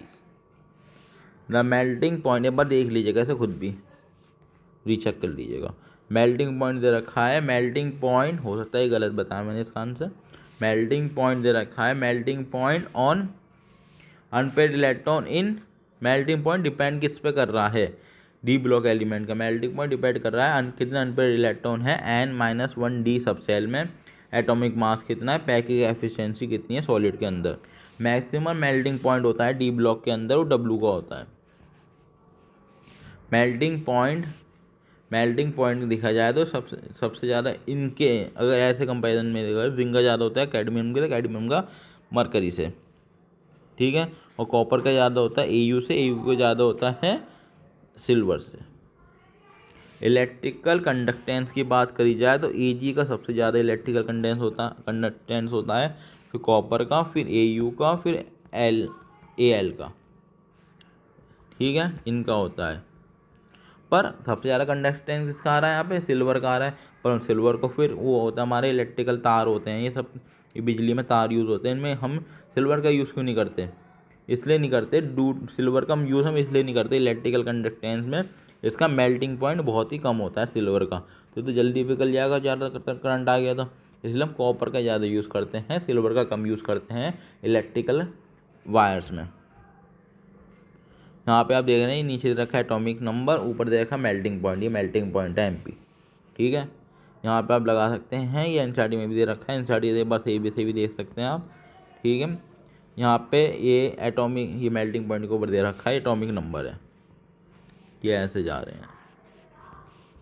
ठीक है, which of the following element show the lowest melting point, copper, क्योंकि कॉपर दे रखा है इधर, और कंपैरिजन देख लीजिए इधर वाले ग्रुप से ही हो रहा होगा इसका, इस वाले से हो रहा, इधर से भी हो रहा हो, सबसे ज़्यादा कम से कम कॉपर का दे रखा है यहाँ पे। ठीक है, यहाँ पे देखिए standard reduction potential, standard reduction potential ही कह रहे हैं, स्टैंडर्ड रिडक्शन पोटेंशियल यहाँ पे दे रखा है M+2 से M में जा रहा है, तो negative for all D series except copper 2+ से, तब कॉपर प्लस में जाएगा तो पॉजिटिव होगा। ठीक है, ये कह रहे हैं अगर देखो ये नेगेटिव है, स्टैंडर्ड रिडक्शन पोटेंशियल नेगेटिव है, तो रिएक्शन स्पॉन्टेनियस नहीं है, वो रिएक्शन नहीं होने की। अगर स्टैंडर्ड रिडक्शन पोटेंशियल नेगेटिव आ जाता है तो रिएक्शन नहीं होने की। अगर स्टैंडर्ड रिडक्शन पोटेंशियल पॉजिटिव आता है तो ΔG नेगेटिव आ जाएगा, तो स्पॉन्टेनियस बन जाएगी वो रिएक्शन। ये कह रहे हैं E0 M+2/M क्या है, नेगेटिव है फॉर ऑल D सीरीज के लिए एक्सेप्ट कॉपर 2+ से, कॉपर में तब जा रहा है उसमें प्लस में है, बस एक ही रिएक्शन है D ब्लॉक में, उसमें प्लस में है, मगर हर एक में तब M2+ से M में जाएगा तो नेगेटिव होगा। ठीक है, तो H+ से H2 में जाता है, नहीं जाता कॉपर के। अगर कॉपर H+ कॉपर की प्रेजेंस में H2 में नहीं बदलेगा, वहीं H+ जिंक की प्रेजेंस में H2 में बदल जाएगा। ठीक है, क्यों ऐसा क्यों हुआ, क्योंकि copper can not liberate H2 gas from acid, copper होता है वो हाइड्रोजन गैस नहीं निकाल सकता H2 से। ठीक है, मतलब हाइड्रोजन गैस नहीं निकाल सकता एसिड से, एसिड से वो हाइड्रोजन गैस नहीं निकाल सकता, कौन, कॉपर एसिड से हाइड्रोजन गैस नहीं निकाल सकता। ठीक है, वहीं आप देख लीजिए यहाँ, ठीक है, आपने पढ़ लिया कौन सा वाला E0 M2+ से M में जाना है, पढ़ लिया, और कॉपर का पॉजिटिव होता है, बाकी सब D सीरीज का नेगेटिव होता है, ये वाला रिडक्शन पोटेंशियल। और यहाँ पे देख लिए E0 M3+ से M2+ में जाना, क्रोमियम का ये होता है नेगेटिव। ठीक है, Fe का होता है पॉजिटिव, और कोबाल्ट का होता है पॉजिटिव। इसकी वैल्यू दे रखी है, मतलब इसका कोबाल्ट का ज़्यादा होता है इन कंपेरिजन ऑफ Fe। और मैंगनीज का क्या होता है, मैंगनीज का भी पॉजिटिव होता है, मैंगनीज का ज़्यादातर इन तीनों में सबसे ज़्यादा दे रखा है मैंगनीज का। ठीक है, which one is the better reducing agent, कौन सा ज़्यादा बेटर रिड्यूसिंग एजेंट है, तो बेटर रिड्यूसिंग एजेंट कौन हो गया यहाँ पे, क्रोमियम हो गया। क्यों क्रोमियम क्यों हुआ, कि क्रोमियम का तो नेगेटिव आ रहा है ना, क्रोमियम का नेगेटिव आ रहा है, मतलब 2+ का नेगेटिव आ रहा है, तो अगर आप इसको उल्टी रिएक्शन चलाएंगे 2+ से 4 क्या किस में लाएंगे, 3+ में लाएंगे, तो ये पॉजिटिव हो जाएगा। ठीक है, ये पॉजिटिव हो जाएगा, और तब आप 2+ को 3+ में लाएंगे तो ये नेगेटिव हो जाएगा, तो जल्दी से कौन सी रिएक्शन होगी, क्रोमियम 2+ वाली जल्दी होगी। यहाँ पे दे रखा है ना, तब क्रोमियम 3+ 2+ में बदल रहा था वो, तो रिएक्शन वो उसका स्टैंडर्ड पोटेंशियल नेगेटिव आ रहा था, तब हम पर अब तो हम यहाँ पे 2+ को 3+ में बदल रहे हैं, तो ये पॉजिटिव आना चाहिए। और वहीं तो हम Fe3+ को Fe2+ में बदल लेते, तो ये पॉजिटिव आ रहा था, पर अब Fe2+ को 3+ में बदल रहे हैं, तो अब ये नेगेटिव आना चाहिए। तो इस हिसाब से देखा जाए तो ये रिएक्शन नहीं होने की, और ये रिएक्शन होगी। ठीक है, तो यहाँ पे हम किसको भी अच्छा रिड्यूसिंग एजेंट मानेंगे, Cr2+ को अच्छा रिड्यूसिंग एजेंट मानेंगे, क्योंकि इसका रिडक्शन पोटेंशियल इसमें बदलने में क्या हो गया, पॉजिटिव हो गया। Which is a better reduce oxidising agent, कौन सा बेटर ऑक्सीडाइजिंग एजेंट है, कौन सा है better oxidising agent, oxidising agent कौन सा बेटर है। अब यहाँ पे देखिए ऑक्सीडाइजिंग एजेंट कौन सा बेहतर है। ऑक्सीडाइजिंग एजेंट का मतलब क्या है, वो अपना रिडक्शन कराए, अपने आप में इलेक्ट्रॉन ले ले, ठीक है। अब यहाँ पे आपने देखा कौन सा ज़्यादा बेटर है, अपने अंदर इलेक्ट्रॉन ले ले, अपने अंदर इलेक्ट्रॉन लेगा मतलब 3+ से 2+ में आ जाएगा वो, ठीक है। यहाँ पे देखिए तब ये 3+ से 2+ में जा रहा है तो इसकी वैल्यू कितनी है 1.9, मतलब मैग्नीज 3+ से 2+ में जा रहा है तो इसकी वैल्यू कितनी है 1.59। मैंने बताया था तीनों में सबसे ज़्यादा कोबाल्ट है, मैग्नीज नहीं है, मेरे मुंह से निकल गया था कि मैग्नीज का ज़्यादा होता है। वैल्यू पढ़िए सबसे ज़्यादा इन तीनों में, इन तीनों का कंपेरिजन बता रहा हूँ बस मैं, कोबाल्ट का ज़्यादा है। तो कोबाल्ट का सबसे अच्छा ऑक्सीडाइजिंग एजेंट कौन है, CO3+ in comparison of manganese 3+। Identify the oxidising agent and reducing agent, ठीक है। अब यहाँ पे आपने सिमिलर कंडीशन कर ली, ये हाफ फील्ड ये 2Tg, ठीक है, और ये वाला हो गया, तो कौन सा वाला आ गया, बस खत्म। यहाँ पे दे रखा है कलर होता है किसके अंदर, डी ब्लॉक एलिमेंट्स के अंदर। वो डी ब्लॉक के एलिमेंट्स होते हैं उनमें कलर आता क्यों है, उनका मेन रीज़न होता है ज़्यादातर डी ट्रांजिशन की वजह से डी ब्लॉक एलिमेंट्स के आयंस होते हैं वो कलर दिखाते हैं। पर कुछ एक्सेप्शन भी दे रखे हैं, वहाँ पे आपको दिख गया D0 वाली कॉन्फ़िगरेशन आ रही है या फिर D10 वाली आ रही है, वो आपके कलरलेस बन जाएंगे डी ब्लॉक के अंदर। अगर डी ब्लॉक में आ रहा है ये डी ब्लॉक में आएगी तो वो क्या होंगे, कलरलेस होंगे, उनके अंदर डी ट्रांजिशन नहीं हो रहा होगा। जैसे कि एग्जांपल में दे रखा है SC स्कैंडियम 3+, ठीक है, और Ti 4+, इनके अंदर D0 का आ रहा है तो कलरलेस बन गए। वहीं कॉपर +1 और जिंक 2+ में D10 कॉन्फ़िगरेशन आ रही है तो ये भी कलरलेस बन गए। कॉपर +1 Zn2+ भी क्या हो गए, कलरलेस हो गए, क्यों, उनके अंदर D10 कॉन्फ़िगरेशन आ रही है। वहीं SC3+ स्कैंडियम 3+ और Ti 4+ के अंदर D0 कॉन्फ़िगरेशन आ रही है तो ये भी कलरलेस हो गए। अब यहाँ पे दे रखा है KMnO4 डार्क पर्पल कलर का होता है, इसका कलर होता है डार्क पर्पल कलर का, KMnO4 होता है। ये कह रहे हैं कलर होता है KMnO4 के अंदर, ये डी ट्रांजिशन की वजह से नहीं होता, not due to D transition. ये क्यों होता है फिर KMnO4 में कलर, ये होता है due to ligand to metal charge transfer की वजह से, ligand to metal charge transfer LMCT, ठीक है।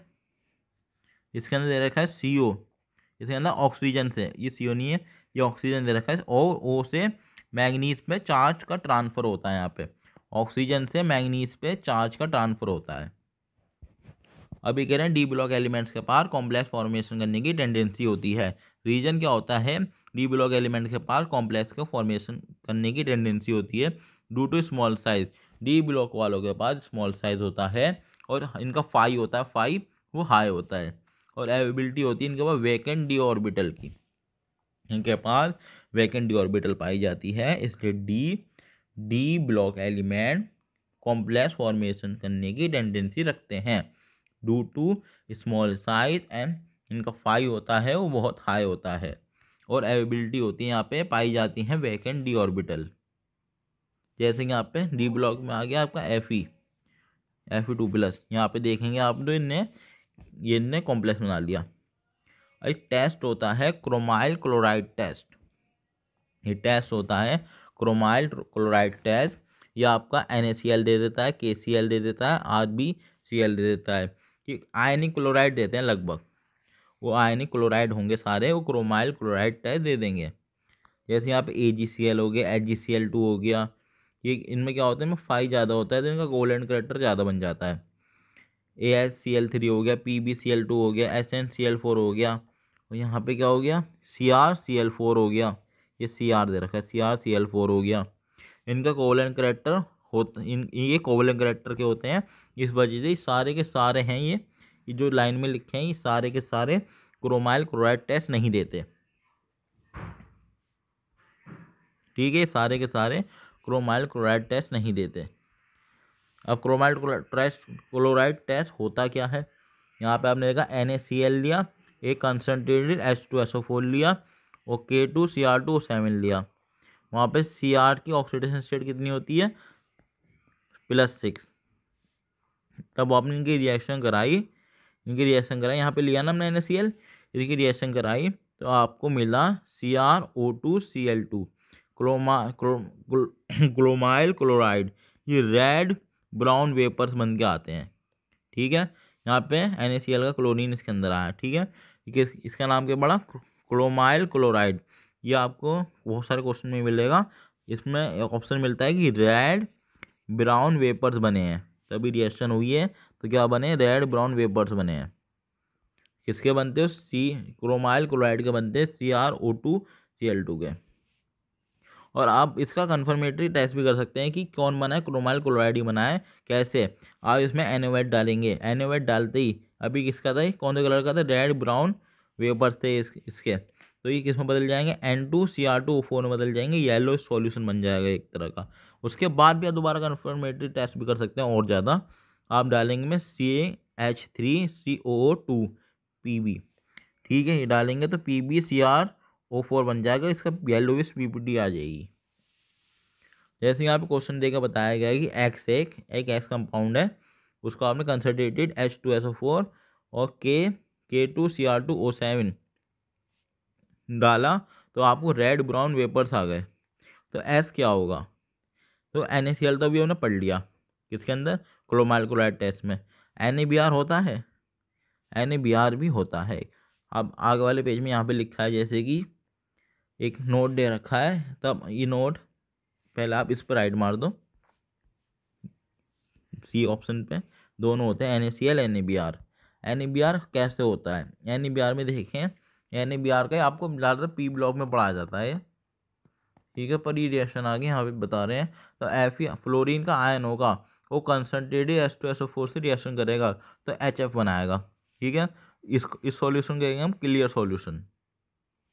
तब क्लोरीन का आयन होगा, वो रिएक्शन करेगा कंसनट्रेटेड H2SO4 से, वो HCl बनाएगा। और HCl कैसा बनता है, वाइट फ्यूम्स बनती हैं इसकी, वाइट फ्यूम्स। और तब Br- होगा, ब्रोमीन माइनस होगा, ब्रोमीन का आयन होगा, वो कंसनट्रेटेड H2SO4 से रिएक्शन करेगा तो Br2 बनेगा। दिख गया आपको, मतलब क्या हुआ है, यहाँ पे तो HCl बना, यहाँ पे HF बना, यहाँ पे Br2 बनाया। क्या बनाया, Br2। तो यहाँ पे क्या हुआ, रेडिश ब्राउन वेपर्स बन गए। यहाँ पे I- कंसनट्रेटेड H2SO4 से रिएक्शन करेगा, यहाँ पे भी I2 बनेगा, वायलेट कलर का हो गया। आपको मतलब दिखा कि Br2 मतलब Br- कंसनट्रेटेड H2SO4 से रिएक्शन कर रहा है, वो क्या बना रहा है, Br2 बना रहा है, और रेडिश ब्राउन वेपर्स बना रहा है। तो यहाँ पे वो हमने बताया था अभी। तो यहाँ पे एक तरह से एक्स तो NaBr भी हो सकता है, रेड ब्राउन वेपर्स तो बन रहे हैं ना, ये कंसनट्रेटेड H2SO4 भी आ रहा है। तो यहाँ पे दोनों ही ऑप्शन सही हैं, A और B। ठीक है, अब हम यहाँ से चालू कर रहे हैं, यहाँ पे हमारा D ब्लॉक पूरा हो जाता है। अब हम यहाँ से चालू कर रहे हैं F block element. F block element के अंदर दो तरह के एलिमेंट्स आते हैं, एक्टिनॉइड्स एंड लेंथेनॉइड्स। लेंथेनॉइड्स का पीरियड होता है नंबर 6, एक्टिनॉइड्स का पीरियड होता है नंबर 7। लेंथेनॉइड्स का ग्रुप होता है 3, एक्टिनॉइड्स का ग्रुप होता है 3। इनका एटॉमिक नंबर देखेंगे तो 58 से 71 तक लेंथेनॉइड्स आते हैं, और 90 से 103 तक एक्टिनॉइड्स आते हैं। कौन आते हैं, एक्टिनॉइड्स। और लेंथेनॉइड्स होते हैं, उनकी कॉमन ऑक्सीडेशन स्टेट होती है +3, और एक्टिनॉइड्स होते हैं, उनकी भी कॉमन ऑक्सीडेशन स्टेट +3 ही होती है। लेंथेनॉइड्स में 4s सब सेल की फील्डिंग होती है, और एक्टिनॉइड में 4f बोला है मैंने यहाँ पे, 4f सब सेल्स की फील्डिंग होती है। वहीं एक्टिनॉइड में 5f सब सेल की फील्डिंग होती है। इलेक्ट्रॉनिक कॉन्फ़िगरेशन यहाँ पे वाली दे रखी है, और ये इलेक्ट्रॉनिक कॉन्फ़िगरेशन इधर भी आएगी। आयोनाइजेशन एनर्जी होती है, first and second ionisation energy similar होती है किसके, कैल्शियम के। ठीक है, वो लेंथेनॉइड्स हो गए या यही हो गए, एक्टिनॉइड्स हो गए, इनकी फर्स्ट और सेकंड आयोनाइजेशन एनर्जी होती है वो सिमिलर होती है कैल्शियम के। और थर्ड आयोनाइजेशन एनर्जी होती है लैंथेनॉइड्स और एक्टिनॉइड्स की, वो सिमिलर होती है एल्युमिनियम से।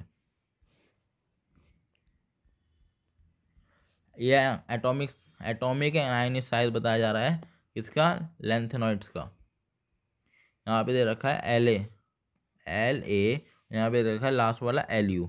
ठीक है, तो ये आप शुरू से लेफ्ट या एंड तक जाएंगे तो आपको पता चलेगा कि इलेक्ट्रॉन की फिलिंग हो रही है 4f के अंदर, तो सिल्डिंग इफेक्ट घट रहा है, सिल्डिंग इफेक्ट घट रहा है तो सेट इफेक्टिव बढ़ रहा है, सेट इफेक्टिव बढ़ रहा है तो साइज घट रहा है। ठीक है, और यही चीज़ ये तो न्यूट्रल में बताया अभी, La Lu इनकी ऑक्सीडेशन स्टेट नहीं लिखी, ये 0 है क्योंकि न्यूट्रल है अभी। तब इनके 3+ में भी होंगे तब भी सेम ही चीज़ फॉलो होगी। तब आप La से Lu की तरफ बढ़ेंगे तो आपका साइज घटेगा, क्यों, जेड इफेक्टिव घट रहा है, मतलब इसे सिल्डिंग इफेक्ट घट रहा है और जेड इफेक्टिव बढ़ रहा है। वो बेसिक नेचर होता है लैंथेनॉइड्स का, वो आप देखेंगे कि LiOH3 LuOH3। तो आप लेफ्ट टू राइट जा रहे हैं इधर भी, तो आपका बेसिक नेचर घट रहा है और एसिडिक नेचर बढ़ रहा है। जो साइज घट रहा है तो En बढ़ रहा है, तो बेसिक नेचर घट रहा है और एसिडिक नेचर बढ़ रहा है। कुछ इंपॉर्टेंट फैक्ट दे रखे हैं लैंथेनॉइड्स के बारे में। तब लैंथेनॉइड्स कार्बन के ऐसे रिएक्शन करेंगे तो ये बनता है Ln3, C बनता है Ln2, C3 बनता है C2 बनता है Ln4, C3 बनता है। तब लैंथेनॉइड हेलोजन से रिएक्शन करते हैं तो LnX3 बनता है, ऑक्सीजन से रिएक्शन करेंगे तो Ln2O3 बनता है।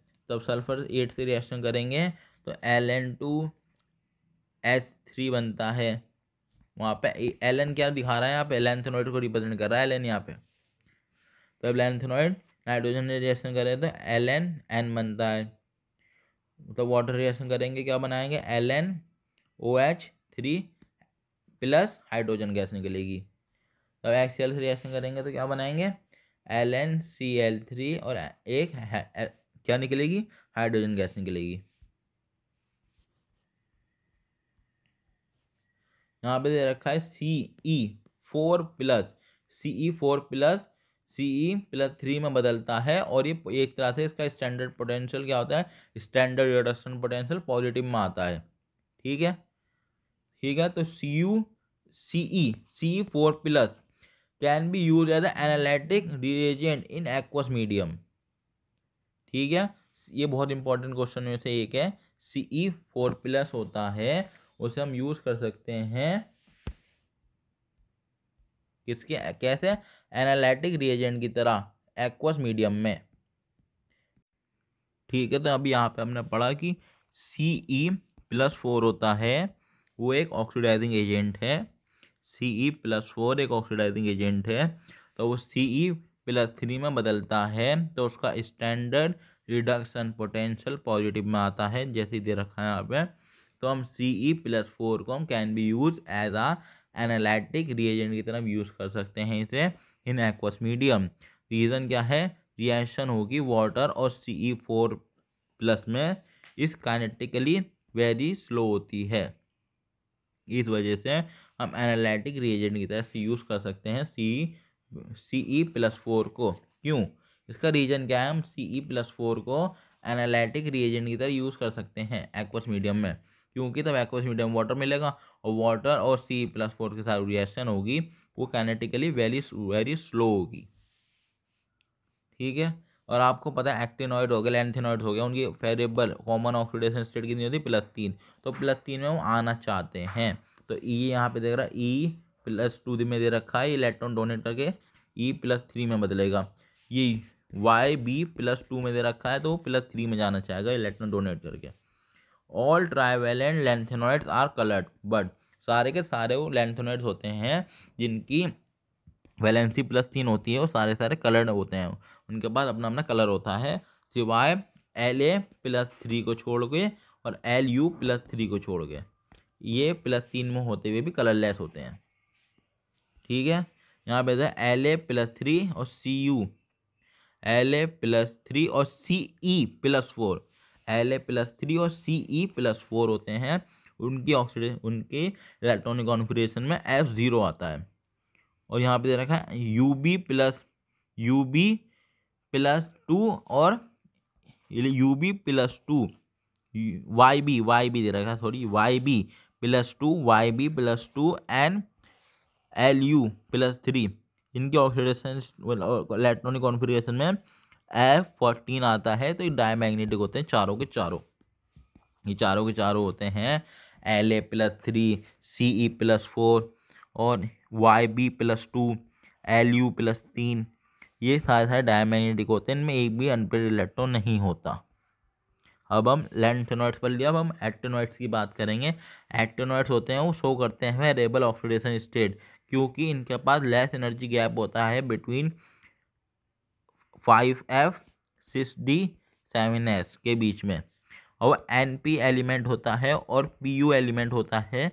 ये मैक्सिमम ऑक्सीडेशन स्टेट दिखाते हैं, वो है +7। NP हो गया और PU हो गया, मैक्सिमम ऑक्सीडेशन स्टेट दिखाते हैं +7 एक्टिनॉइड्स में।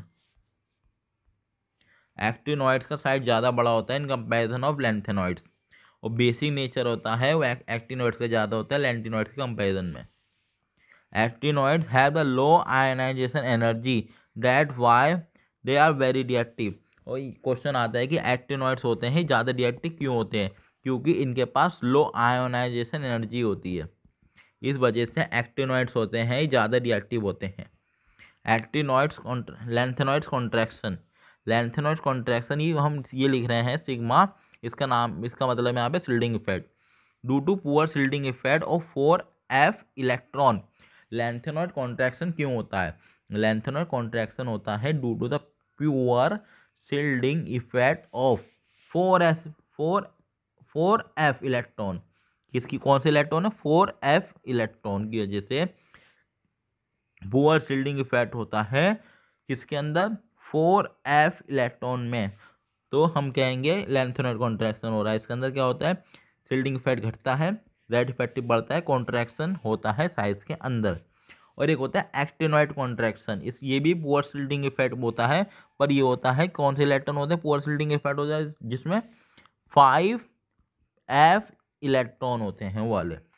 अगर पुअर शिल्डिंग इफेक्ट आपका 5F इलेक्ट्रॉन के अंदर लगता है तो उसे एक्टिनॉइड कॉन्ट्रैक्शन कहेंगे।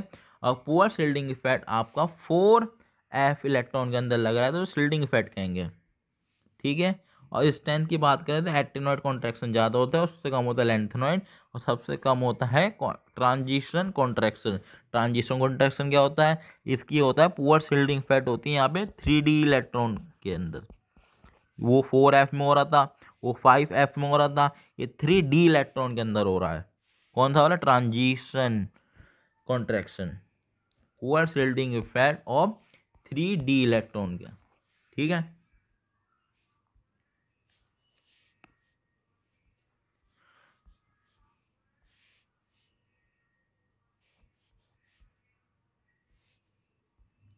यहाँ पे देखिए, यहाँ पे दे रखा है कि यहाँ पे कुछ इंपॉर्टेंट पॉइंट्स दे दिए उठा के यहाँ पे कि ND होता है वो मैक्सिमम पैरामैग्नेटिक बिहेवियर शो करता है, SM होता है वो स्टील लाइक होता है, PM होता है वो रेडियोएक्टिव होता है, मिक्स्ड मेटल होता है, मेटल एलॉय कहते हैं उसे, ठीक है।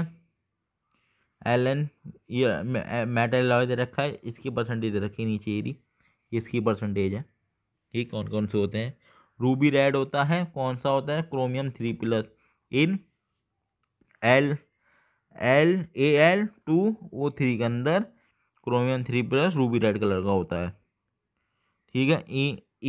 इमेरल्ड ग्रीन, तब क्रोमियम 3+ आप बेराइल में डालेंगे तो क्या कैसा आएगा? इमेरल आएगा, मतलब ग्रीन कलर का आएगा। UK copper, copper coated steel को हम यूके कॉपर कहते हैं। सिल्वर यूके कौन होता है? कॉपर एंड निकल का एलॉय होता है, उसे हम यूके सिल्वर कहते हैं।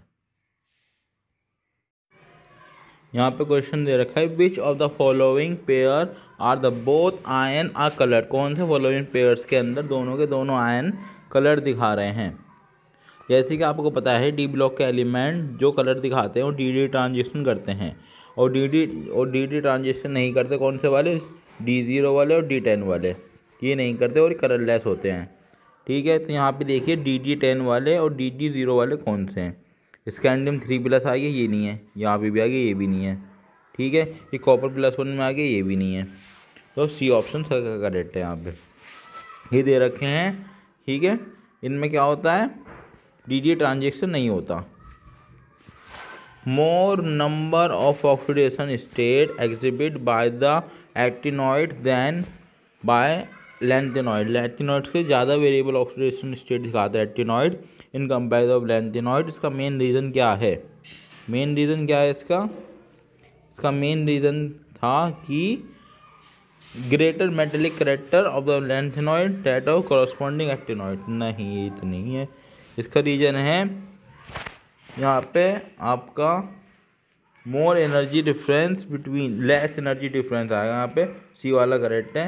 Less energy difference between 5f and 6d orbital than that between f। C वाला आंसर करेक्ट है इसका। सी वाला ऑप्शन क्या दे रखा है, less energy difference between 5s and 3 and 6d orbital than that between 4f and 5d orbitals. Which of the following ions most stable in aqueous solution. इस तरह से ही अलग सा क्वेश्चन है, इंपॉर्टेंट क्वेश्चन है, याद करने वाला आंसर है इसका। तो क्रोमियम 3+ होता है। क्रोमियम 3+ एक्वस स्टेट में बहुत स्टेबल हो जाता है। एक्वस में क्रोमियम 3+ स्टेबल हो जाता है ज़्यादा, क्योंकि यहाँ पे हाफ फील्ड दिखाता है T2G में। Identify the incorrect statement among the following. Lanthanoid contraction is that accumulation of successive sinkage. क्या बताना, मैं इनकरेक्ट स्टेटमेंट बतानी है। ये करेक्ट स्टेज में लैंथेनॉइड कॉन्ट्रैक्शन क्या होता है, एक्यूमुलेशन होता है सक्सेसिव सिंक। ठीक है, यहाँ पे ये रखा है as a result of the lanthanoid contraction the properties of 4D series and of transition element have no similarity between with 5D series of element. ऐसा तो नहीं है, वो आपने देखा था 4 से 12 ग्रुप तक ये था, इसका साइज सेम हो रहा था यहाँ पे लैंथेनॉइड कॉन्ट्रैक्शन की वजह से। तो ये बात तो गलत होगी, तो बी वाला ऑप्शन गलत है, तो यही आंसर हो गया। यहाँ पे दे रखा है the correct order of decreasing second ionization enthalpy बतानी है करेक्ट ऑर्डर में। यहाँ पे इनके एटॉमिक नंबर दे दिए साथ में, बस ये तो हम अब निकाल लेंगे वो डायग्राम से। डायग्राम दिया तो उससे आंसर आ जाएगा इसका। ठीक है, which of the following element which one of the element with the following outer orbital configuration में exhibit largest number of oxidation state.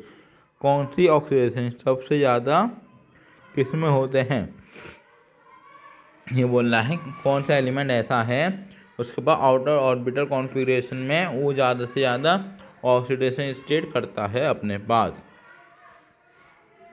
कौन सा वाला है। तो यहाँ पे आप देखेंगे तो आपको डी वाला दिखेगा। ठीक है, ठीक है, क्यों, ये D5 एंड कौन सा हो गया S2, D5S2 सबसे ज़्यादा यही करेगा। ठीक है, क्यों, इसका सबसे ज़्यादा इलेक्ट्रॉन है, सबसे ज़्यादा प्लस में चले आ गए। विच one of the following oxidation state is more stable among the lanthanoid, +3 होती है। Which of the following pair have the same size किसके पास होता है, आप इसका आंसर आएगा, आपने ये पढ़ा होगा पीरियोडिक टेबल में, ये साइज का ऑर्डर होता है इस तरह से, इसे याद करना पड़ेगा। कौन सा साइज होता है, ये दे रखा है ZR+4 एंड HF+4। ये आयोनाइजेशन स्टेट में भी इनका साइज सेम ही रहता है। Which one of the following ion has the electronic configuration argon 3d6। किसके पास होती है ये वाली कॉन्फ़िगरेशन। ठीक है, ये सब एटॉमिक नंबर लिख दिए इनके, तो आपका ये एटॉमिक नंबर था। ठीक है, आपको ये वाली कॉन्फ़िगरेशन दिखानी है कौन से में आ रही है, कोबाल्ट की ये होती है। ठीक है ना, CO की कॉन्फ़िगरेशन यहाँ पे दिखा दी उन्होंने, ये हो गई CO की 3d7 4s2, ये हो गई कोबाल्ट की। अभी तक आयनाइजेशन स्टेट में फ्री में आता है तो इसकी हो जाती है 3d6। आंसर कोबाल्ट है इसका। Which on the following ion will exhibit colour in aqua solution, कौन सा वाला एक्वा सॉल्यूशन में कलर दिखाएगा? ये तो दिखाता ही नहीं। आपने देखो Ti4+ था, वो नहीं दिखा रहा था, यहाँ पे 3i3+ दे रखा है, दिखाएगा। Which of one of the statement is not true, कौन सा स्टेटमेंट ट्रू नहीं है? यहाँ पे 4 स्टेटमेंट दे रखा है। ये प्राइमरी स्टैंडर्ड, हमने सेकेंडरी स्टैंडर्ड बताया था Na2Cr2O7 को। यहाँ पे दे रखा है कि Na2Cr2O7 को हम प्रीफर करते हैं ओवर K2Cr2O7 के ऊपर हम प्रीफर करते हैं, मतलब K2Cr2O7 को बाद में प्रेफरेंस देते हैं, पहले हम Na2Cr2O7 को प्रेफरेंस देते हैं इन वॉल्यूमेट्रिक एनालिसिस में। यही गलत है, हम K2Cr2 पहला प्राइमरी स्टैंडर्ड मानते हैं और इसे मानते हैं सेकेंडरी स्टैंडर्ड। ये सेकेंडरी है और ये प्राइमरी है।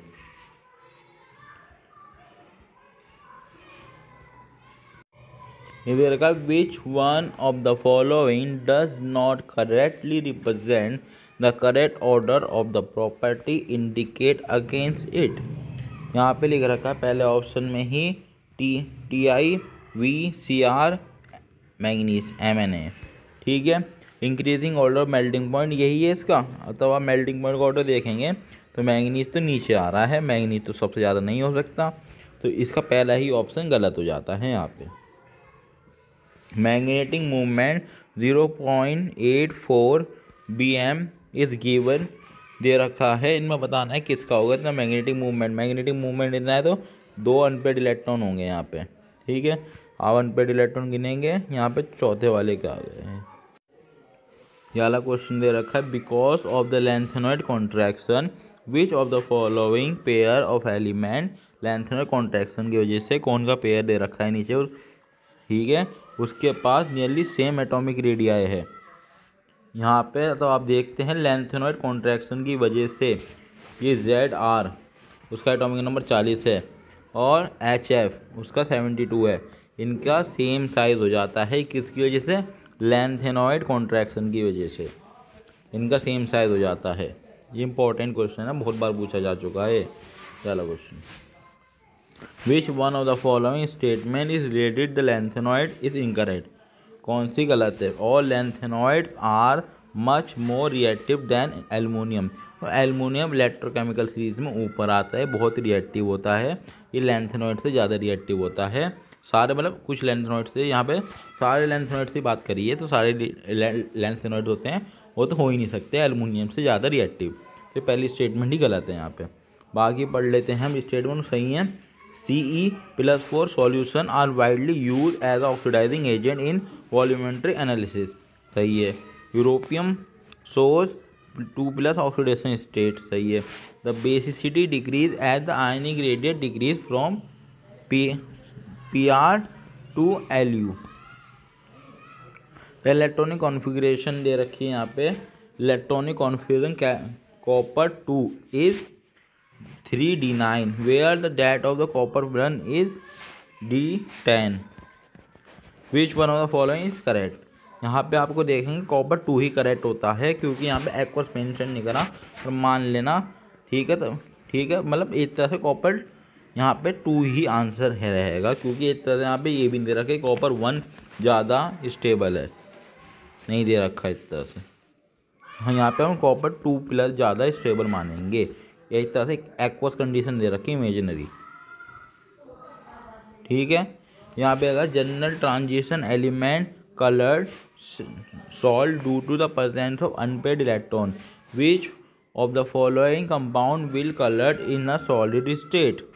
आप बस क्या देखेंगे, यहाँ पे अनपेड इलेक्ट्रॉन देखेंगे, ठीक है। ये तो नहीं है, यहाँ पे भी नहीं है, यहाँ पे भी नहीं है, ये इसमें देखिए कॉपर 2+ एंड F2d9 में मिल गया आपको, तो यही होगा आंसर।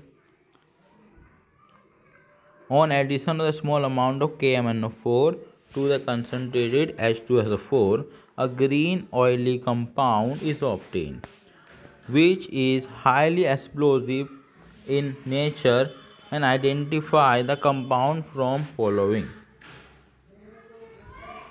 तब आपने KMnO4 में ये डाला concentrated H2SO4, तो आपको ये बन के आया और यहाँ से वाटर निकल दिया आपने, तो आपको मिला MnO2 Mn2O7 मिला। ये कोवलेंट ग्रीन ऑयली कंपाउंड होता है, एक्सप्लोसिव होता है। एक तरह से याद करने वाली बात है ये, इसे याद कर लो। KMnO4 में तो आपने कंसनट्रेटेड H2SO4 डाला तो आपको 2 मॉलिक्यूल मिले HMnO4 के, और उसमें से वाटर निकाला तो Mn2O7 मिला। वो कोवलेंट ग्रीन कलर का ऑयली कंपाउंड है, वो एक्सप्लोसिव भी है। यहाँ पे दे रखा है when KMnO4 solution is added to oxalic acid solution, the decolorization is slow in beginning but become instantaneously after some time। क्यों होता है ऐसा? ये अभी क्वेश्चन बता दिया था मैंने। क्यों? क्योंकि शुरुआत के बाद उसमें क्या बनने चले जाते हैं, Mn2+ के आयन बनते चले जाते हैं, वो ऑटो कैटेलिस्ट की तरह काम कर रहे हैं, थोड़ी देर पहले बताया मैंने। Which of the following are amphoteric oxide? कौन कौन सी एम्फोटेरिक ऑक्साइड्स होती हैं? ये तो आपको पता है, क्रोमियम 3+ में है, ये एम्फोटेरिक होती है। उसके साथ साथ V2O5 होती है, ये भी एम्फोटेरिक होती है। ये तो आपको पता है, क्रोमियम 3+ में एम्फोटेरिक की तरह काम करता है, ये तो हो गया एम्फोटेरिक ऑक्साइड। और एक होती है V2O5 होती है, वो भी एम्फोटेरिक होती है।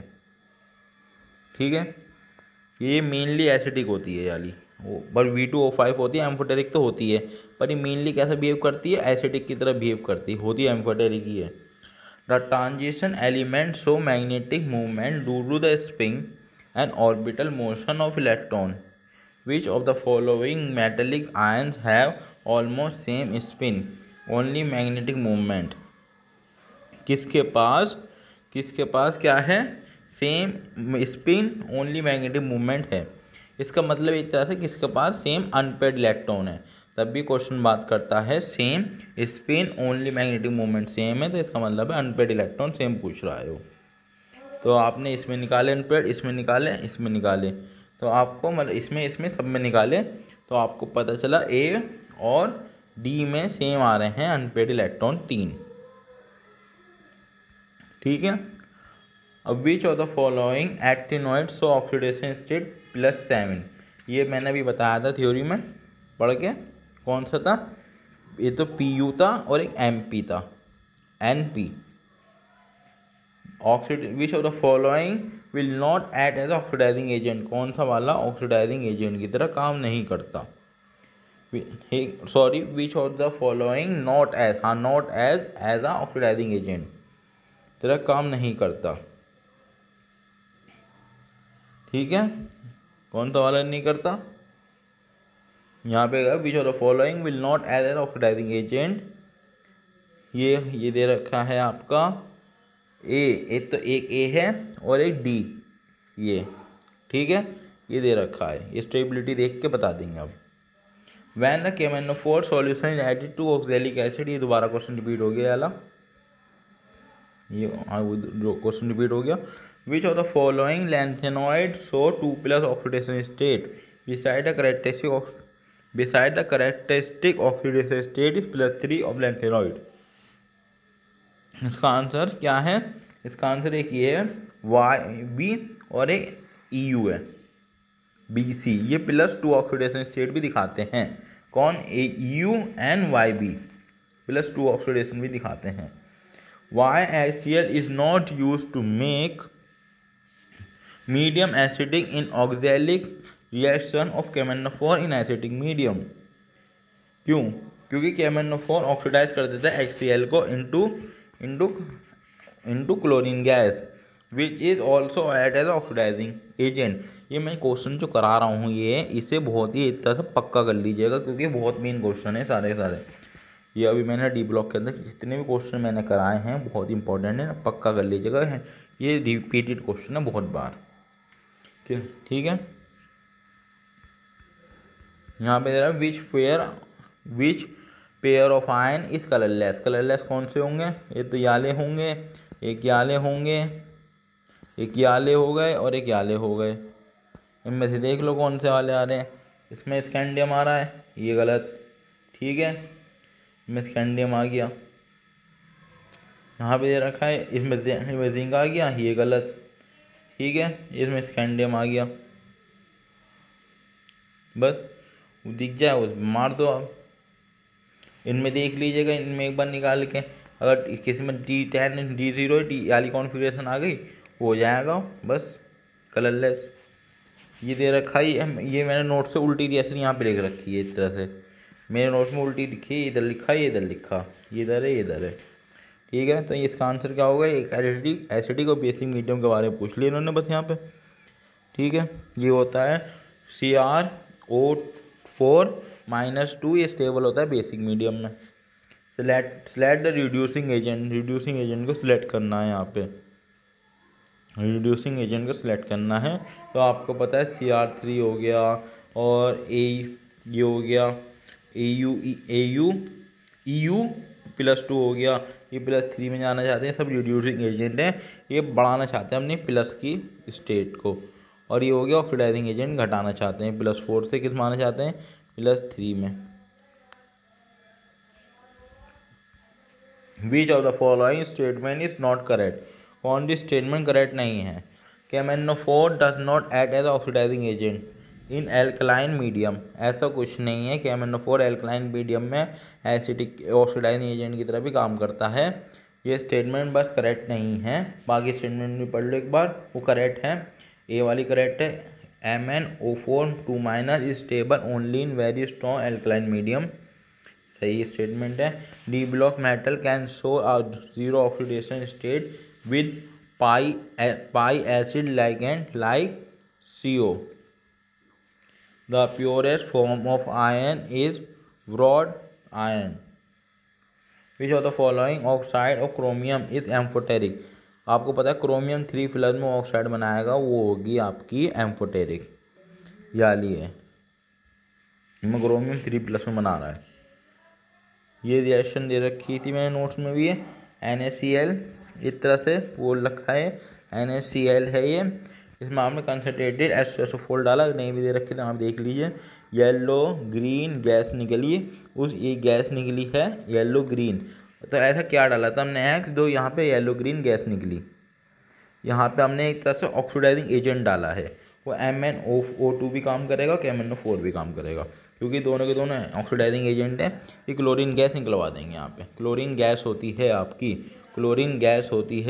Yellow green gas. Chlorine gas होती है येलो ग्रीन गैस, ये निकलेगी। इसमें आपने ऑक्सीडाइजिंग एजेंट डाला होगा एसिडिक मीडियम के साथ, तो निकल गया। ठीक है, यहाँ पे रिएक्शन दे रखी, X दे रखा है यहाँ पे, concentrated H2SO4 K2Cr2O7, red brown vapour निकले हैं। X पूछा है, X क्या था? ये तो एक बार क्वेश्चन करा दिया। NaCl भी हो सकता है, NaBr भी हो सकता है। ठीक है, यहाँ पे यही आंसर, C आंसर है इसका। एक तरह से रिएक्शन दे रखी है, दोबारा आ गई, वो मैंने अभी बताया था, एक बार दोबारा देख लीजिए।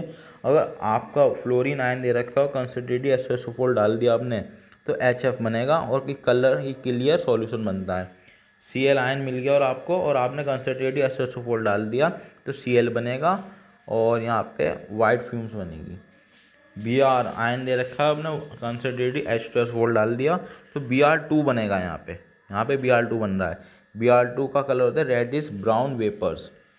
और आपको आयोडीन का आयन मिल गया, I आयन मिल गया, तो ही कंसनट्रेटेड H2SO4 डालेंगे, तब आप इसमें ये I2 में बदल जाएगा, वायलेट कलर का होता है। ठीक है, यहाँ पे आपका D ब्लॉक वाला चैप्टर है, DNF ब्लॉक वाला चैप्टर, ये आपका यहाँ पे ख़त्म हो जाता है। ख़त्म। मेरा नाम अमजद अली, और यहाँ पे चैप्टर आपका हो गया है ख़त्म।